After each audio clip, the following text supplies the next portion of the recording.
চারিদিকে নির্বাচন নিয়ে আলাপ, নির্বাচনে কে সামনে আসছে কি নিয়ে তা নিয়ে এখন আলোচনা চলছে। গণভোটের প্রসঙ্গ কার কি অবস্থান সেটি নিয়েও কথা চলছে। এই সময় এসে কোন জোট আসলে সরকার গঠন করবে, তারা জনগণকেও কি দিবে সেই আলোচনাটাও সামনে আসছে। এগুলো নিয়ে আলোচনা করার জন্য আজ আমাদের সঙ্গে থাকবেন লেখক ও রাজনৈতিক বিশ্লেষক ডাক্তার সাখাওয়াত হোসেন সায়ন্ত। অধ্যাপক ডক্টর সাখাওয়াত হোসেন সায়ন্ত, আপনাকে আমাদের অনুষ্ঠানে স্বাগত জানাই। আপনি আপনার এই সময় করে আমাদের সাথে যুক্ত হয়েছে সেজন্য আমাদের শুভেচ্ছা ও কৃতজ্ঞতা জানবেন। আপনার জন্য কৃতজ্ঞতা আমাকে ইনভাইট করবার জন্য। আমাদের সাথে আরও থাকছেন বাংলাদেশ সুপ্রিম কোর্টের আইনজীবী অ্যাডভোকেট আল মামুন রাসেল। অ্যাডভোকেট আল মামুন রাসেল, আপনারা জানেন যে তরুণ আইনজীবী, তিনি বিভিন্ন জায়গায় কথা বলে খুবই দর্শকপ্রিয় হয়েছেন। আপনাকেও আমাদের অনুষ্ঠানে আসার জন্য শুভেচ্ছা, কৃতজ্ঞতা এবং ধন্যবাদ। আপনি সময় করে আমাদের সাথে যুক্ত হয়েছেন সেজন্য আমাদের ধন্যবাদ জানবেন।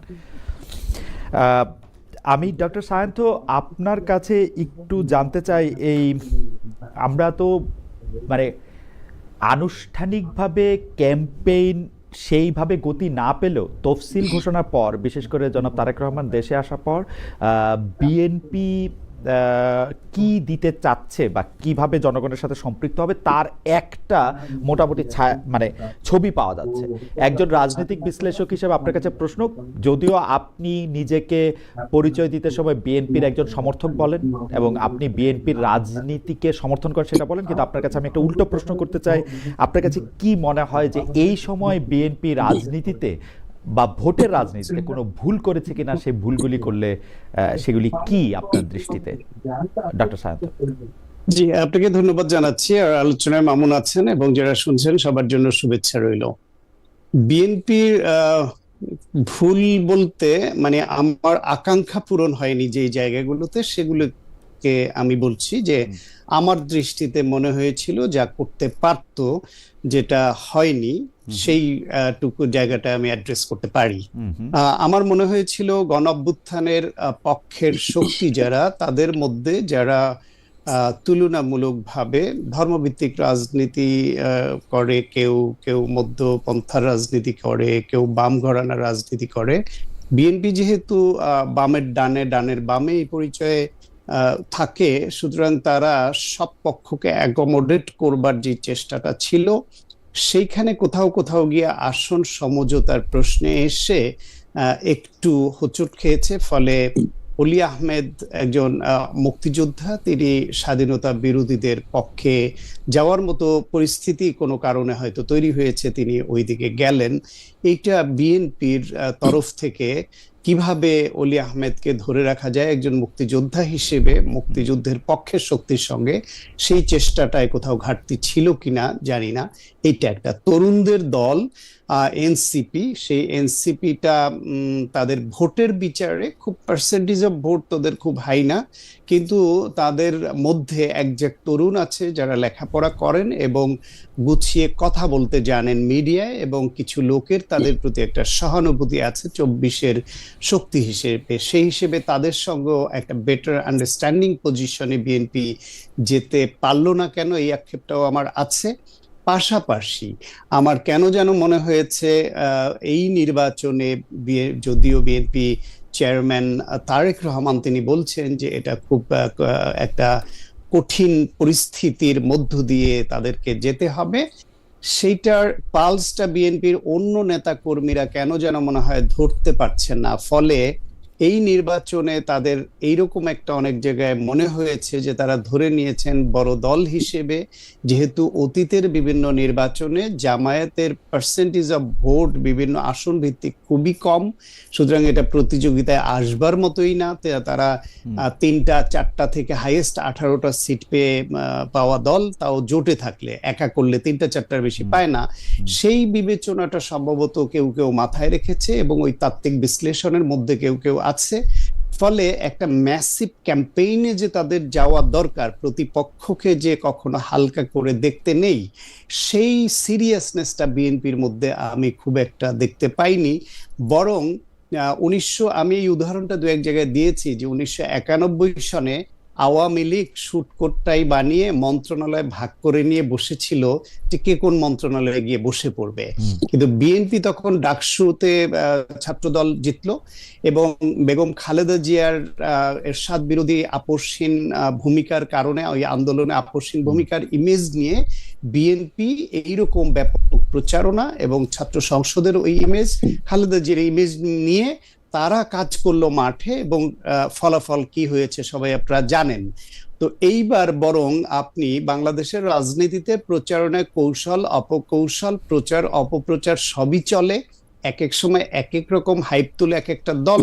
জামায়াত ইসলাম এরকম ধরেন কেউ কেউ লোকালি ভেস্তের টিকিট বিক্রি করছে, কেউ তারা এইদিকে বিদেশিদের সঙ্গে বসলে বলছে। ডক্টর সাহেব, আমরা এই প্রসঙ্গে পরে আসব, কিন্তু আপনার কথা থেকে নিয়ে আমি একটু ছোট করে এই পর্যায়ে শুধু আপনাকে জানতে চাই, আপনি বলতেছিলেন যে বিএনপি এমন একটা দল যারা ডানের বামে থাকে, বামের ডানে থাকে, অর্থসেন্ট্রিস্ট, কিন্তু এই মানে 2024-এর 5 আগস্টের পরে বিএনপির ভূমিকা নিয়ে আপনারা যারা একই রকম কথা বলছেন, কোনো দর্শক আমাকে জানতে চেয়েছেন যে মানে নতুন নতুন মুখকে আমরা এখন দেখি, কিন্তু আপনারা তো পুরনো মানে টক শোতে, কিন্তু আমরা তো পুরনো মুখ হিসাবে আপনাকে আসলে 20 বছর ধরে, 15-16 বছর ধরে টক শোতে নিয়মিত দেখতেছি।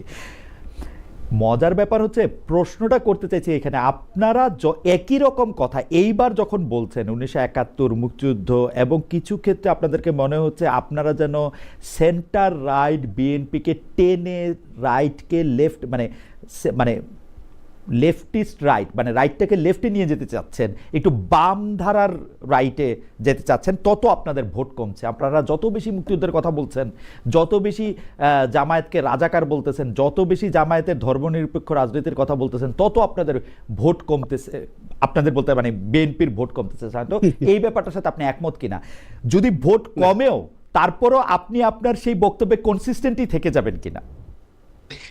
আমার মনে হয় ভোট কমছে কিনা সেটা ভোট হলে বোঝা যাবে, এক। দুই হলো, ভোট কমার পেছনে তো অনেকগুলো উপাদান কাজ করবে, বাড়লেও তার পিছনে অনেকগুলো উপাদান কাজ করবে। বরং বিএনপি তো শুধু 71 নিয়ে পড়ে থাকবে এমন দলও নয়, এবং সেটা উচিত নয়, সেটা করছেও না। আমি বরং বিএনপিকে দেখি, বা যারা বিএনপির পক্ষে কথা বলেন বা বিএনপির নীতি নির্ধারক পর্যায়ে যখন তারা থাকেন, আলাপ হয় যে আমি যে বিএনপিকে সমর্থন করি এটা অনেকটা শর্ত সাপেক্ষ সমর্থন, এবং এই শর্ত সাপেক্ষ সমর্থন বিএনপিকে অনেকেই করে। সেই শর্তগুলি কি? আপনি যদি বাংলাদেশের রাজনৈতিক পট পরিবর্তনের যে গুরুত্বপূর্ণ বাঁকগুলি বিশ্লেষণ করেন, গুরুত্বপূর্ণ ইভেন্টগুলি দেখেন, তাহলে বাংলাদেশের জন্ম থেকে শুরু করে বাংলাদেশের জন্ম একটা স্বাধীনতা যুদ্ধ, সেইখানে বিএনপি মুক্তিযুদ্ধের পক্ষের শক্তি, আওয়ামী লীগও রাজনৈতিক দল হিসেবে মুক্তিযুদ্ধের পক্ষের শক্তি ছিল, কিন্তু জামায়াত ছিল মুক্তিযুদ্ধের বিরোধী শক্তি এবং গণহত্যার অভিযুক্ত শক্তি। আবার আওয়ামী লীগ পরে এসে একদলীয় বাকশাল করলো, সেখানে গণতন্ত্র থেকে বিচ্যুত হলো, বহুদলীয় গণতন্ত্রের যে প্রবর্তনটা হলো, সেখানে জিয়াউর রহমানের একটা ক্রেডিট পয়েন্ট যোগ হয়ে গেল। আবার এরশাদ বিরোধী আন্দোলনের সময় 86 নির্বাচনে যখন আপনার এরশাদের অধীনে জাতীয় পার্টির সঙ্গে জামায়াত ইসলাম এবং আওয়ামী লীগ একযোগে গেল, যদিও শেখ হাসিনা বলছিলেন যে এখানে যারা যাবে তারা জাতীয় বেঈমান, তারপরও গেল। সে বিএনপি এবং তার জোট তারা গেল না, এবং বেগম খালেদা জিয়া আপসহীন নেত্রী হলেন, এবং তার ফলাফল 91 আপনারা জানেন। এর পরবর্তী যেই ইভেন্টগুলো, বড় ইভেন্ট আসছে 90-এর গণঅভ্যুত্থান, সেখানে শেষ পর্যন্ত বিএনপি, আওয়ামী লীগ, জামায়াত ইসলাম সবারই গণঅভ্যুত্থানে পক্ষের শক্তি হিসেবে ছিল।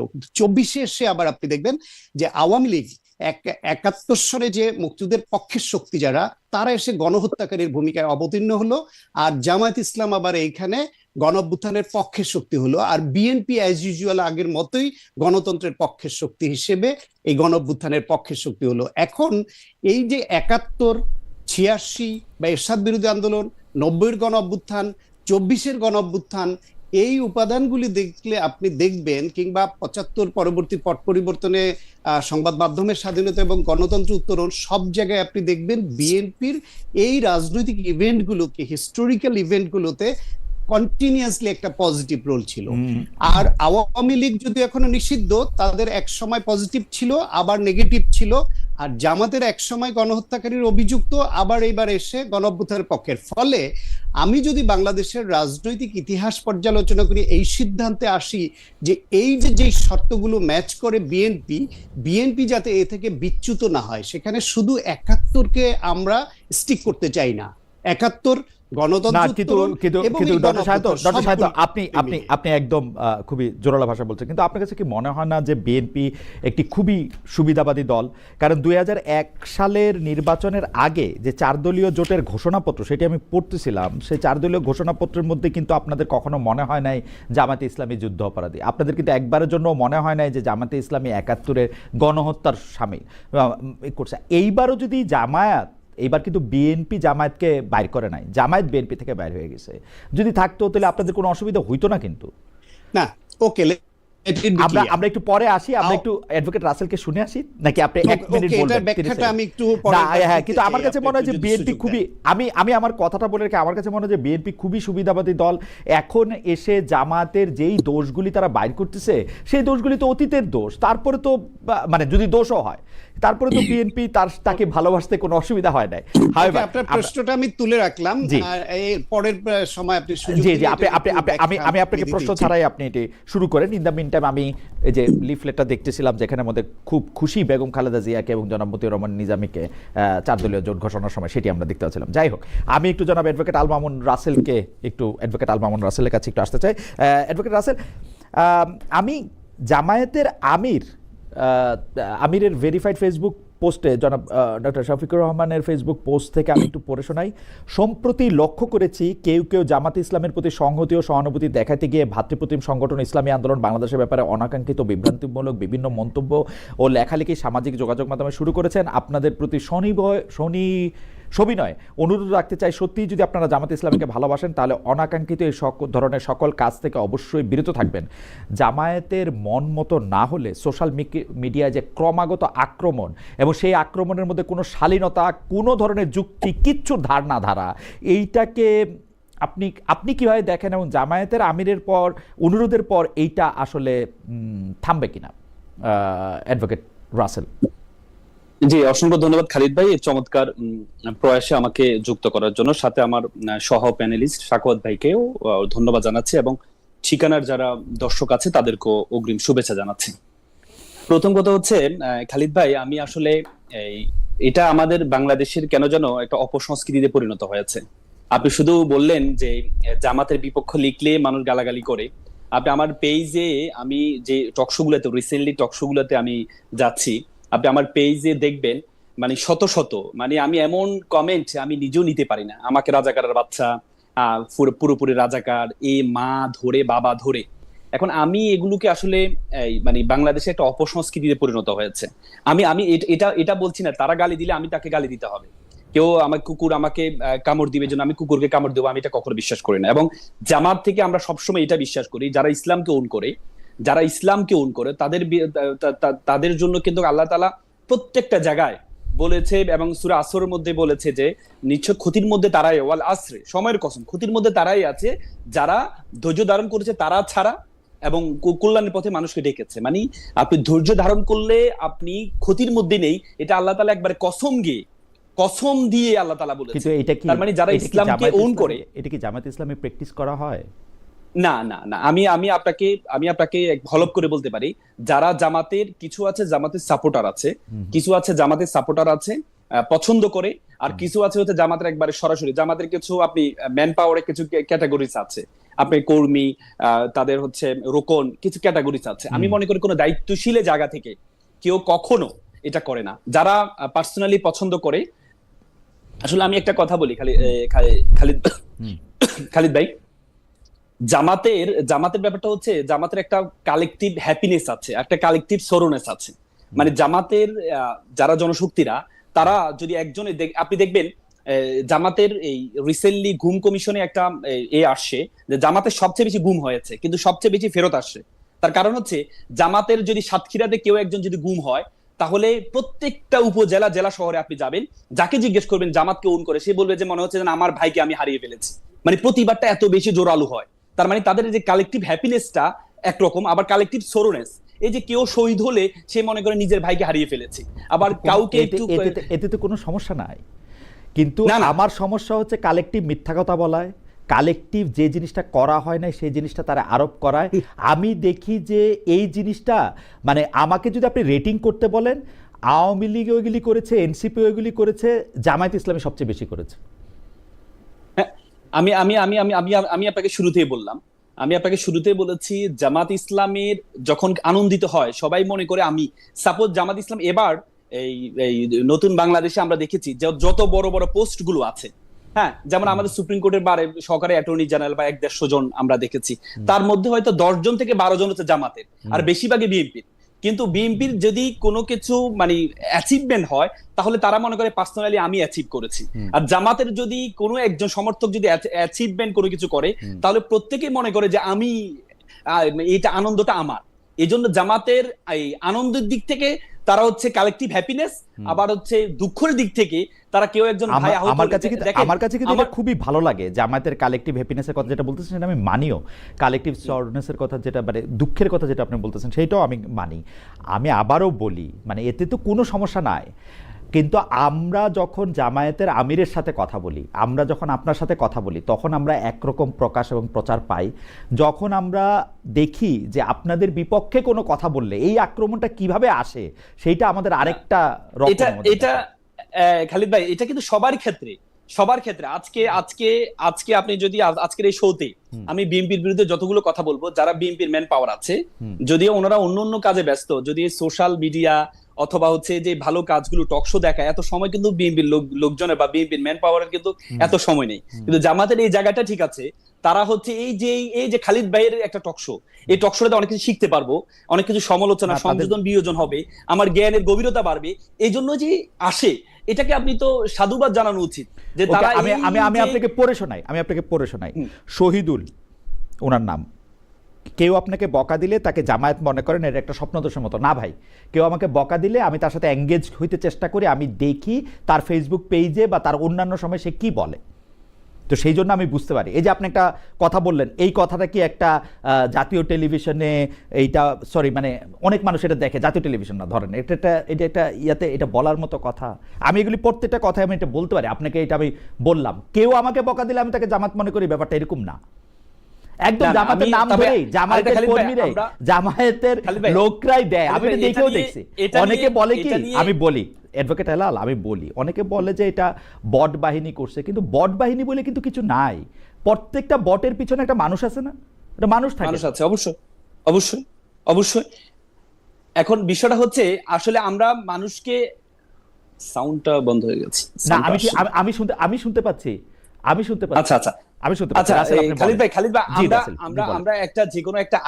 আমরা যে কোনো একটা আইডি আইডেন্টিফাই কিভাবে করি? আমরা আইডেন্টিফাই করি এভাবে যে আইডিটা হচ্ছে প্রোফাইল পিকচারটা কার দেয়া আছে। হ্যাঁ, আমি রিসেন্টলি আফ্রিকা গিয়েছি, আফ্রিকায় একজন আওয়ামী লীগের একজন নেতার সাথে আমার দেখা হয়েছে এই পূর্ব আফ্রিকায়। তো যাওয়ার পর ওনার মোবাইলটা আমি দেখলাম, ওনার মোবাইলে আমি কয়েকটা আইডি দেখলাম যে কোন একটা আইডির মধ্যে হচ্ছে আপনার জামাতের আমিরের, না আমি দেখেছি তার মোবাইলে, আমি দেখেছি। মোবাইল তো একটা ব্যক্তিগত ব্যাপার, বন্ধু না হইলে কাউরে কেউ দেখতে দেয় না। তার ওখানে সাইন ইন করা একটা বিএনপির একটা আইডি আছে আর একটা জামাতের একটা আইডি আছে। আপনি তার মোবাইল কি করে দেখলেন? এটা হচ্ছে তৃতীয় পক্ষ। তার মোবাইল কি করে দেখলেন? আমি একই হোটেলে ছিলাম, একই হোটেলে আমরা গল্প করতে করতে সামনে তার মোবাইলটা আপনি দেখেছেন? আমি সাধারণত দেখি না অন্যের মোবাইল এরকম করে। না এটা দেখি না, এটা আমি নিজেও দেখি না। হঠাৎ তারটা দেখি না, হঠাৎ হচ্ছে সে যে কোনো একটা টক শো আমাকে দেখাচ্ছে, টক শো দেখতে গিয়ে আমি এই জিনিসটা দেখলাম, একটা নোটিফিকেশন আসছে, নোটিফিকেশনটা দেখলাম যে হচ্ছে একটা ছবি দেখা যাচ্ছে, যে ছবিটা আমি দেখতে পেলাম, এই ছবিটা হচ্ছে জামাতের আমিরের ছবি দেয়া আছে। তখনই আমার একটু হলো, আমি মনে করি, আমি প্রথমত হচ্ছে আমি বলছি যে এটা যদি কেউ করে এটা আমি প্রতিবাদ জানাচ্ছি, এটা করার কোনো ধরনের সুযোগ নেই। আমার মনে হয় যে অ্যাডভোকেট রাসেলের এই ব্যাপারে অবস্থান আমার কাছে কেন যেন মনে হচ্ছে তৃতীয় একটা পক্ষ এই যে নিজেদের মধ্যে একটা জুলাইয়ের যারা আছে তাদেরকে একটা ডিসপিউট তৈরি করার জন্য যে কোনো একটা প্রক্রিয়া করতে পারে। কিন্তু কেউ যদি জামাতের পক্ষ থেকে যারা আদর্শিক সংগঠন করে, যারা আদর্শকে ওন করে, আমি মনে করি তারা এটা করলে এটা তাদের সাথে কখনো যাবে না, এটা করলে আমি প্রতিবাদ জানিয়ে রাখলাম। ওকে, আমার মনে হয় অ্যাডভোকেট রাসেল বিষয়টি খুব পরিষ্কার করেছেন। আমি দুইটা একটু পড়ি। ফাহিম শেখ, এই দুজন ব্যক্তিকে আনলে কি আপনার দালালি বন্ধ হয়ে যাবে? আমার জন্য বলতেছেন উনি, সেটা আপনি 6 মাস ধরে আপনাকে মেসেজ করে যাচ্ছি, তারপর আপনি এই দুজন ব্যক্তিকে আনছেন না। একজন হচ্ছেন আব্দুল্লাহ বিন আব্দুর রাজ্জাক আর আরেকজন হচ্ছেন ফরহাদ মজার। আমি চেষ্টা করেছিলাম ভাই ফরহাদ মজার বা আব্দুল্লাহ বিন রাজ্জাক, মানে ফরহাদ মজার আব্দুল্লাহ বিন রাজ্জাক বা ওরকম কারোর সাথে বসতে রাজি হন নাই। আমার দালালি বন্ধ হয়ে যাবে এটা নিয়ে আপনি অনেক কনসার্ন আছেন দেখে, সেজন্য আপনাকে ধন্যবাদ। আরেকজন আমাকে প্রশ্ন করেছেন যে আপনি কিভাবে মেপেছেন যে সবার থেকে জামাত শিবির গালাগাল বেশি করে? এটা সমালোচনার জন্যই সমালোচনা করা মাত্র। হইতে পারে ভাই, আমার বিবেচনায় ভুলও হইতে পারে। যাই হোক, অনেকে কিন্তু জামাত শিবিরকেও গালাগালি করেন, এই কথাও ঠিক, এই কথাও ঠিক। আর আমি অ্যাডভোকেট রাসেল আপনাকে একটা ছোট ওই প্রশ্নের একটা লেজের জায়গা থেকে একটু আমি বলতে চাই যে ইসলামী দলগুলো, আপনি একটু জাস্ট আইন কানুন এবং মানে তথ্যের ভিত্তিতে আপনি বলবেন যে ইসলামী দলগুলো একটা আরেকটা মানে সবাই এক প্ল্যাটফর্মে না আসার পেছনে কি কোনো কারণ রয়েছে, নাকি কারণটা স্রেফ রাজনীতি বলে আপনি মনে করেন, মানে পলিটিক্যাল? ধরেন না, আমি মনে করি ধরেন কওমি দেওবন্দি সুন্নিয়াত মাদ্রাসার অস্তিত্ব রাখবে না জামায়াত সরকার ক্ষমতা আসলে, এটা হেফাজতের শীর্ষ নেতৃবৃন্দ বলতেছেন। অনেক ইসলামিক দল মনে করতেছেন, যেমন জমিয়তে উলামা ইসলামও কিন্তু মনে করতেছে যে জামায়াতরে আসলে ঠিক ইসলামী দলই বলা যাবে না। আপনার কাছে কি মনে হয় যে ইসলামী দলগুলির মধ্যে কি অনেক বেশি পার্থক্য বাংলাদেশে? আমি আসলে খালিদ ভাই, আমি এই জিনিসটা একটু দেখি, কারণ ইসলামকে যারা ওন করে তাদের মধ্যে হচ্ছে, আপনি দেখেন আল্লাহ রাসূল কিন্তু নিজে বলেছেন যে আমার পরবর্তীতে ইহুদিদের যদি 71টা দল হয়, খ্রিস্টানদের যদি 72টা হয়, তাহলে মুসলিম মানে ইসলাম যারা ওন করে তাদের মধ্যে 73টা দল হবে, এভাবে বলেছেন। তার মানে আপনি দেখেছেন আমাদের 4টা মাযহাব আছে, 4টা মাযহাবে 4 রকম। এবং আপনি প্রথম যখন আসছিল হাম্বলি, শাফি, এক একজন মাযহাবের এগেইনস্টে কমপক্ষে 10 থেকে 15টা বই লিখেছে। আপনি এবং কি কেউ কাউকে ইসলাম থেকে বের করে দিচ্ছে শুরুতে, কেউ কাউকে, এবং আপনি যে তাফসিরগুলো গুরুত্বপূর্ণ তাফসিরগুলো আমার মনে হয় যে অ্যাডভোকেট রাসেল আমরা এটা নিয়ে বিস্তারিত আলোচনা করব। তাফসিরে জি, তাফসিরে কাশরাফ যখন কাশরাফ সাহেব যখন লিখেছিলেন তখন কিন্তু ওনাকে কাফের ঘোষণা দেওয়া হয়েছিল। এজন্য ইসলামের দলের একটার মধ্যে আরেকজন এটা বলবে, কিন্তু এখন যে কাছাকাছি চলে আসছে। একসময় ইসলামী আন্দোলনও বলেছে, জামাতও ইসলামী আন্দোলনকে বলেছে, ইসলামী আন্দোলনকে জামাতকে বলেছে, কিন্তু এখন যে তাদের মধ্যে যে একটা ঐক্য, আমি মনে করি এটাকে কনফ্লিক্ট থিওরি বলে, দ্বন্দ্বিকতার মধ্যে নতুনত্ব পাবে। আমি এটাকে খারাপভাবে দেখি না। এখন কাছাকাছি চলে আসে, এখন ঐক্য দেখেন। অবশ্যই আমার কাছে এই যে কাছাকাছি চলে আসছে, এটাই আমাদের দেশের জন্য একটা শুভ লক্ষণ যে তারা কাছাকাছি চলে আসছে। এখন কাউকে তারা আপনাকে প্রশ্নটা করে রাখি, ডক্টর সায়ন্তকে যেমন প্রশ্নটা করেছেন আমি আপনাকে প্রশ্নটা করে রাখছি। আপনি বলছেন বটে কাছাকাছি চলে আসছে, কিন্তু আমি কিন্তু এটা দেখতে পাচ্ছি না কাছাকাছি চলে আসা।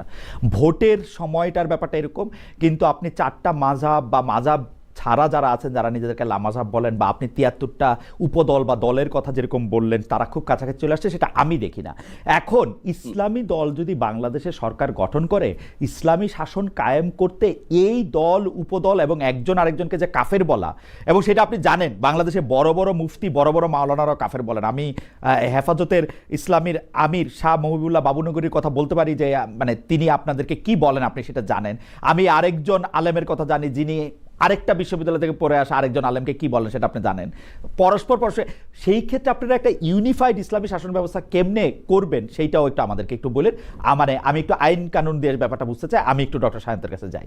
ডক্টর সায়ন্ত, প্রশ্নটা করে রাখছিলাম যে মানে জামায়াতে ইসলামীকে যে আপনাদের এখন এত আমি খারাপ বলবো না, মানে কি জানি এত পরিত্যাজ্য মনে হতেছে, এত কোনো সময় আপনাদের কাছে এত মুনাফেক মনে হতেছে, এটা তো আগে কখনো মনে হয় নাই। জামায়াত আপনাদের সঙ্গে থেকে গেলে, বিএনপির সঙ্গে থেকে গেলে তো জামায়াতকে ভালোই লাগতো আপনাদের, মনে হয় আর কি। আমি বিভিন্ন করেছিলাম, বুঝতে পেরেছি। আমি খুব খোলা মনে একটু বিষয়টা ব্যাখ্যা করি। জি জি প্লিজ। তার আগে আমি একটা কনফিউশন দূর হলো, সেই জন্য রাসেলকে ধন্যবাদ জানাই যে ইসলামী আন্দোলন বাংলাদেশ কিংবা হেফাজত ইসলাম এবং জামায়াত ইসলাম এরা যে এক একজন এক এক মাযহাবের ছিল, এবং এখন যারা একজোটে আসছে, দূরত্ব কমে গেছে, এক মাযহাবে চলে আসছে, এটা আমার জানা ছিল না। না, এটা মাযহাবের প্রশ্নটা কিন্তু মাযহাবের প্রশ্নটা কিন্তু মাযহাবের প্রশ্ন না। ডক্টর সায়ন্ত, প্রশ্ন কিন্তু মাযহাব নিয়ে না, এটা বললে আমি একটু বলি অ্যাডভোকেট রাসেল, আমি একটু বলি প্রশ্নটা মাযহাবটা একটা এক্সাম্পল বলেছিলাম না, মাযহাবটা একটা এক্সাম্পল। আচ্ছা ঠিক আছে ঠিক আছে, আমি এক্সাম্পল দিই। কিন্তু উনি বলছেন এটা খুবই এটাকেও- সিগনিফিকেন্ট, উনি দেখতেছেন যে এটা কাছাকাছি চলে আসছে, এইটা আমি না, পরে এটা নিয়ে আমি আরেকটা প্রশ্ন আমি করব। জি। আমি কাছাকাছি চলে আসছে মনে হচ্ছে তার, যেটা আমারও মনে হচ্ছে, কিন্তু এটা সাময়িক। সেটা এই বিএনপি আর জামাতের যে আন্ডারস্ট্যান্ডিং, এবং এই যে কখনো মোনাফেক বলা, কখনো না বলা, এবং এই যে এই ধর্মভিত্তিক দলগুলোর কখনো একে অপরকে ইসলামী না এরকম বলা, আবার কখনো কাছাকাছি চলে আসা, এই সবগুলোই আসলে স্বার্থ সংশ্লিষ্ট ঐক্য যখন থাকে, তখন তারা একে অপরের যে দোষ ত্রুটি আছে সেটা নিয়ে বলে না। যখন স্বার্থ সংশ্লিষ্ট বিষয়ে ব্যাঘাত ঘটে, তখন তারা একে অপরের বিরুদ্ধে দাঁড়ায়। এটা হচ্ছে বাংলাদেশের রাজনীতির একটা ট্রেডিশনাল ব্যাড সাইড। আপনি দেখেন যে 1971 সনে পরাজিত, গণহত্যার দায়ে অভিযুক্ত একটা দল, তাদের সঙ্গে বাংলাদেশের স্বাধীনতার পক্ষের রাজনৈতিক শক্তি তৎকালীন আওয়ামী লীগ এবং মুক্তিযুদ্ধের স্বাধীনতার ঘোষণা দেওয়া সেক্টর কমান্ডার হিসেবে যুদ্ধ করা জেড ফোর্সের অধিনায়ক একজন লোক, তার গড়া দল, তাদের সঙ্গে তো এই জামায়াত ইসলামের ঐক্য হবার কথা ছিল না।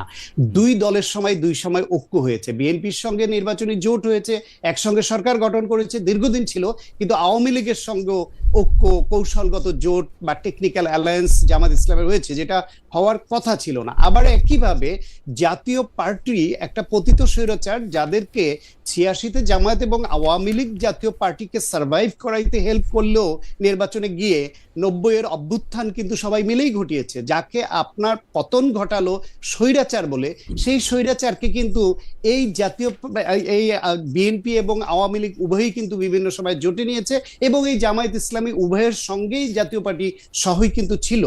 ধর্মভিত্তিক দলগুলো এই তারা একে অপরকে কাফের ঘোষণা করে, এই একে অপরকে ইসলামী নয় এরকম আখ্যা দেয়, আবার তারা ঐক্য হয়। এই সমস্ত কিছু একটা পলিটিক্যাল ইকুয়েশনের মধ্যে হয়।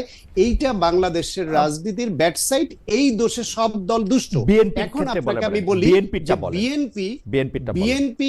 বিএনপি যখন জামায়াতকে সঙ্গে নিয়েছে, বিএনপি কখনোই বলেনি যে জামায়াত ইসলাম 1971 সনে মুক্তিযুদ্ধে বিরোধিতা করে নাই, তারা বাংলাদেশের মুক্তিযুদ্ধ বিরোধিতা করেছে এটাও বলে নাই, চেপে বলেছে, গেছে, সব সময় চেপে বলেছে। গেছে না।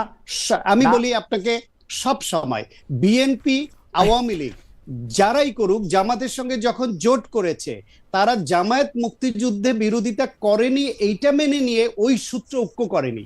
ঐক্য বা জামাত 1971 সালে মুক্তিযুদ্ধ বিরোধী ছিল সেটা মেনে নিয়েও সময় আপেক্ষিকভাবে তারা রাজনৈতিক কৌশলের অংশ হিসেবে বা লাভবান হবার জন্য জামায়াতকে জোটে নিয়েছে।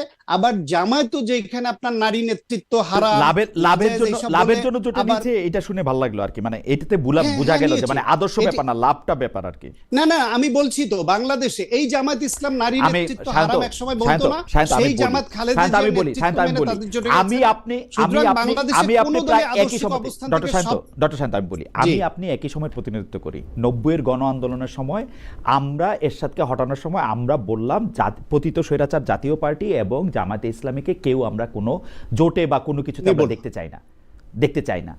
এই জিনিসটা প্রথম কে ভাঙলো? বিএনপি ভাঙলো না জামায়াতকে নিয়ে 91-তে যখন সরকার গঠন করে, তখন এটা বিএনপি সবার আগে ভাঙলো না? বিএনপি যখন 96 সালে নির্বাচনে পরাজিত হওয়ার পর যখন 4 দলীয় জোট রেখা রূপরেখা বলে, তখন এটার আগ্রহটা বিএনপির ছিল না। আপনি দেখেন, আমি কিন্তু দেখতেছিলাম যে মোটের উপর জামায়াত কিন্তু বিএনপির উপর অসন্তুষ্ট ছিল, জামায়াত বিএনপির উপর অসন্তুষ্ট ছিল নানা কারণে, কিন্তু এই জামায়াতের সঙ্গে একটা অ্যালায়েন্স করার জন্য বিএনপি সবার আগে আসছে, বিএনপি নতুন নেগেটিভ তৈরি করছে এবং বিএনপি কিন্তু জামায়াতকে সঙ্গে নিছে বেশি করে। আপনি নিজে বহু লেখা লিখছেন এই সময়। আমি আপনি শুধু শেষের এই অংশটা দেখলেন, জামায়াতকে বাংলাদেশে রাজনীতি করবার অধিকারটাই ফিরিয়ে দিয়েছে জিয়াউর রহমান। সুতরাং জামায়াত প্রশ্নে বাংলাদেশে যদি বেশি ব্লেম কাউকে করতে হয়, সেটা অবশ্যই বিএনপি। কারণ এইরকম যুদ্ধবিরোধী, মুক্তিযুদ্ধ বিরোধী একটা শক্তিকে রাজনীতিকে পুনর্বাসন করেছে জিয়াউর রহমান। এখন কথা হচ্ছে ইনক্লুসিভ রাজনীতির স্বার্থে দেশকে ঐক্যবদ্ধভাবে এগিয়ে নেওয়ার জন্য তিনি করেছিলেন, কিন্তু তার এই করাটা তার দৃষ্টিতে সঠিক মনে হলো, অনেকের দৃষ্টিতে ভুল মনে হতে পারে। আবার পরবর্তীতে এসে 91 পরবর্তী সময়ে যখন সরকার গঠন, বা এই যে 91 সালে 18টা আসন জামাত পেয়ে গেল, আই পার্সোনালি ডোন্ট বিলিভ যে জামাত নিজের যোগ্যতায় কোন রকম আনঅফিসিয়াল বা ইনফর্মাল আন্ডারস্ট্যান্ডিং না হওয়া সত্ত্বেও বিএনপির সঙ্গে 18টা সিট পেতে পারে। সুতরাং 91 নির্বাচনেও বিএনপির সঙ্গে জামাতের একটা বিহাইন্ড দি স্ক্রিন একটা আন্ডারস্ট্যান্ডিং ছিল, কোথাও কোথাও ওই আসন ভিত্তিক সমঝোতা ছিল, এটা অনেকে বলেন, না হলে 18টা সিট জামাত ইসলাম পাওয়ার কথা না। ফলে জামায়াতকে বিএনপি বিভিন্ন সময় কৌশলগতভাবে কখনো ফর্মালি ওপেন, কখনো হিডেন তাদের ঐক্য ছিল এবং জামাতকে বেনিফিটেড করেছে এবং জামাত দ্বারা বেনিফিটেড হয়েছে। আওয়ামী লীগও ঠিক একইভাবে আবার জামাত দ্বারা বেনিফিটেড হওয়ার জন্য তাদেরকে 95-96 সনে তাদের সঙ্গে জোটে নিয়েছে, বিএনপির বিরুদ্ধে আন্দোলন করেছে, আবার নির্বাচনে জামাত 3 সিট পেয়ে কিক আউট হয়ে গেছে, কিক আউট হয়ে আবার বিএনপির সঙ্গে। তার মানে জামাত, বাংলাদেশের রাজনীতিতে জামাত ইসলাম, বিএনপি, আওয়ামী লীগ, জাতীয় পার্টি, 4টা বড় শক্তি, এমনকি কিছু বাম ঘরানার তারাও প্রত্যেকের কেউই যে সত্যিকার অর্থে যে আদর্শিক যে রাজনীতিটা করার দরকার ছিল সেটা বিচ্যুত সবাই করেছে। অবশ্যই জামাত করেছে। সেই উদাহরণটা আমি দেই।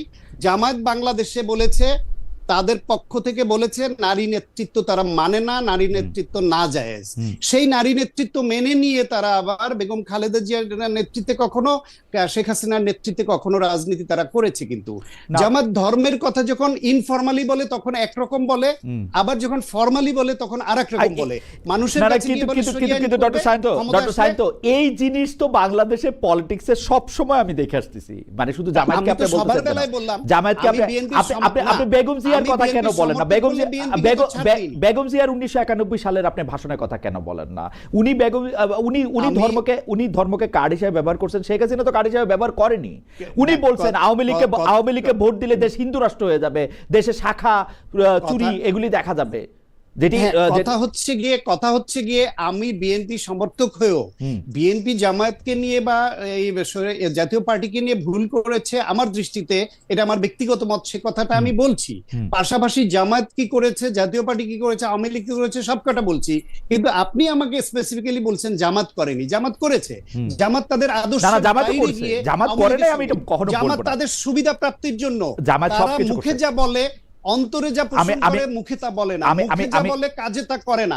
এই প্রমাণ জামাতেরও বারবার দেখা গেছে, বিএনপির দেখা গেছে, আওয়ামী লীগের দেখা গেছে। আমি তো সবার বেলায় বলছি, আপনি এককভাবে বেশি কম যাদের সুবিধা বেশি, বড় দল তারা প্রভাবিত বেশি করে। সেই ক্ষেত্রে আওয়ামী লীগ এবং জাতীয় বিএনপির দায়টা বেশি। কারণ আওয়ামী লীগ এবং বিএনপি যদি স্পেস না দিত, এদেশে মুক্তিযুদ্ধ বিরোধী এবং স্বৈরাচাররা দাঁড়াতে পারতো না। ওকে, ঠিক আছে, আমি একটু অ্যাডভোকেট রাসেলের কাছে আসি। অ্যাডভোকেট রাসেল, আগের প্রশ্নটা আমি করি যে এক একটা দল এক এক রকম, মানে এক এক ইসলামী দল ইসলামের এক এক রকম ইন্টারপ্রিটেশন করার সাথে একই রকম একটা আইন কানুন, সমাজ ব্যবস্থা, রাষ্ট্র ব্যবস্থা চালু করা সম্ভব কিনা ইসলামিক স্টেট হলে? আপনি এর আগের একটা শোতে আমি দেখতেছিলাম যে আপনি ইসলামিক স্টেট নিয়ে বলতেছেন যে স্টেটে নারী নেতৃত্ব সম্পর্কে যতক্ষণ পর্যন্ত স্টেট না হচ্ছে ততক্ষণ পর্যন্ত অনেক কিছু করা যায়। এখন যদি আপনি একটু বলেন যে জামায়াতে ইসলামী এরকম কেন, যে এই যে দেখেন আমি জামায়াতে ইসলামীকে 1971 সালের পর থেকে বাংলাদেশে যখন থেকে রাজনীতি করতেছে, আমি সব সময় কোনো না কোনো দলের ভিতরে কোনো না কোনো দলের ছায়া, জোটের ছায়া এগুলি এসে করতে দেখতেছি, এবং তারপরে তারা আবার সেই দল বা জোটকে সাংঘাতিক রকমের নিন্দা, মন্দ, গালি, মানে আমি সেই গালি মানে একটা গালি না, মানে খুবই নিন্দামন্দ করতে শুনতেছি। এইটা কেন? এই যে ধরেন বিচিত্রার প্রচ্ছদে আমি যে শিরোনামটা ছবি দেখতে পাচ্ছি, যে সেটার মধ্যে হচ্ছে বিভ্রান্ত বিরোধিতা। সেই বিভ্রান্ত বিরোধিতাটা কেন করা হচ্ছে? সেই বিভ্রান্ত বিরোধিতা শিরোনামে বিচিত্রার প্রচ্ছদে আমরা দেখতে পাচ্ছি জাতীয় সংসদ ভবনে সরকার বিরোধী আওয়ামী লীগ, জাতীয় পার্টি ও জামায়াতের যৌথ সংবাদ সম্মেলন।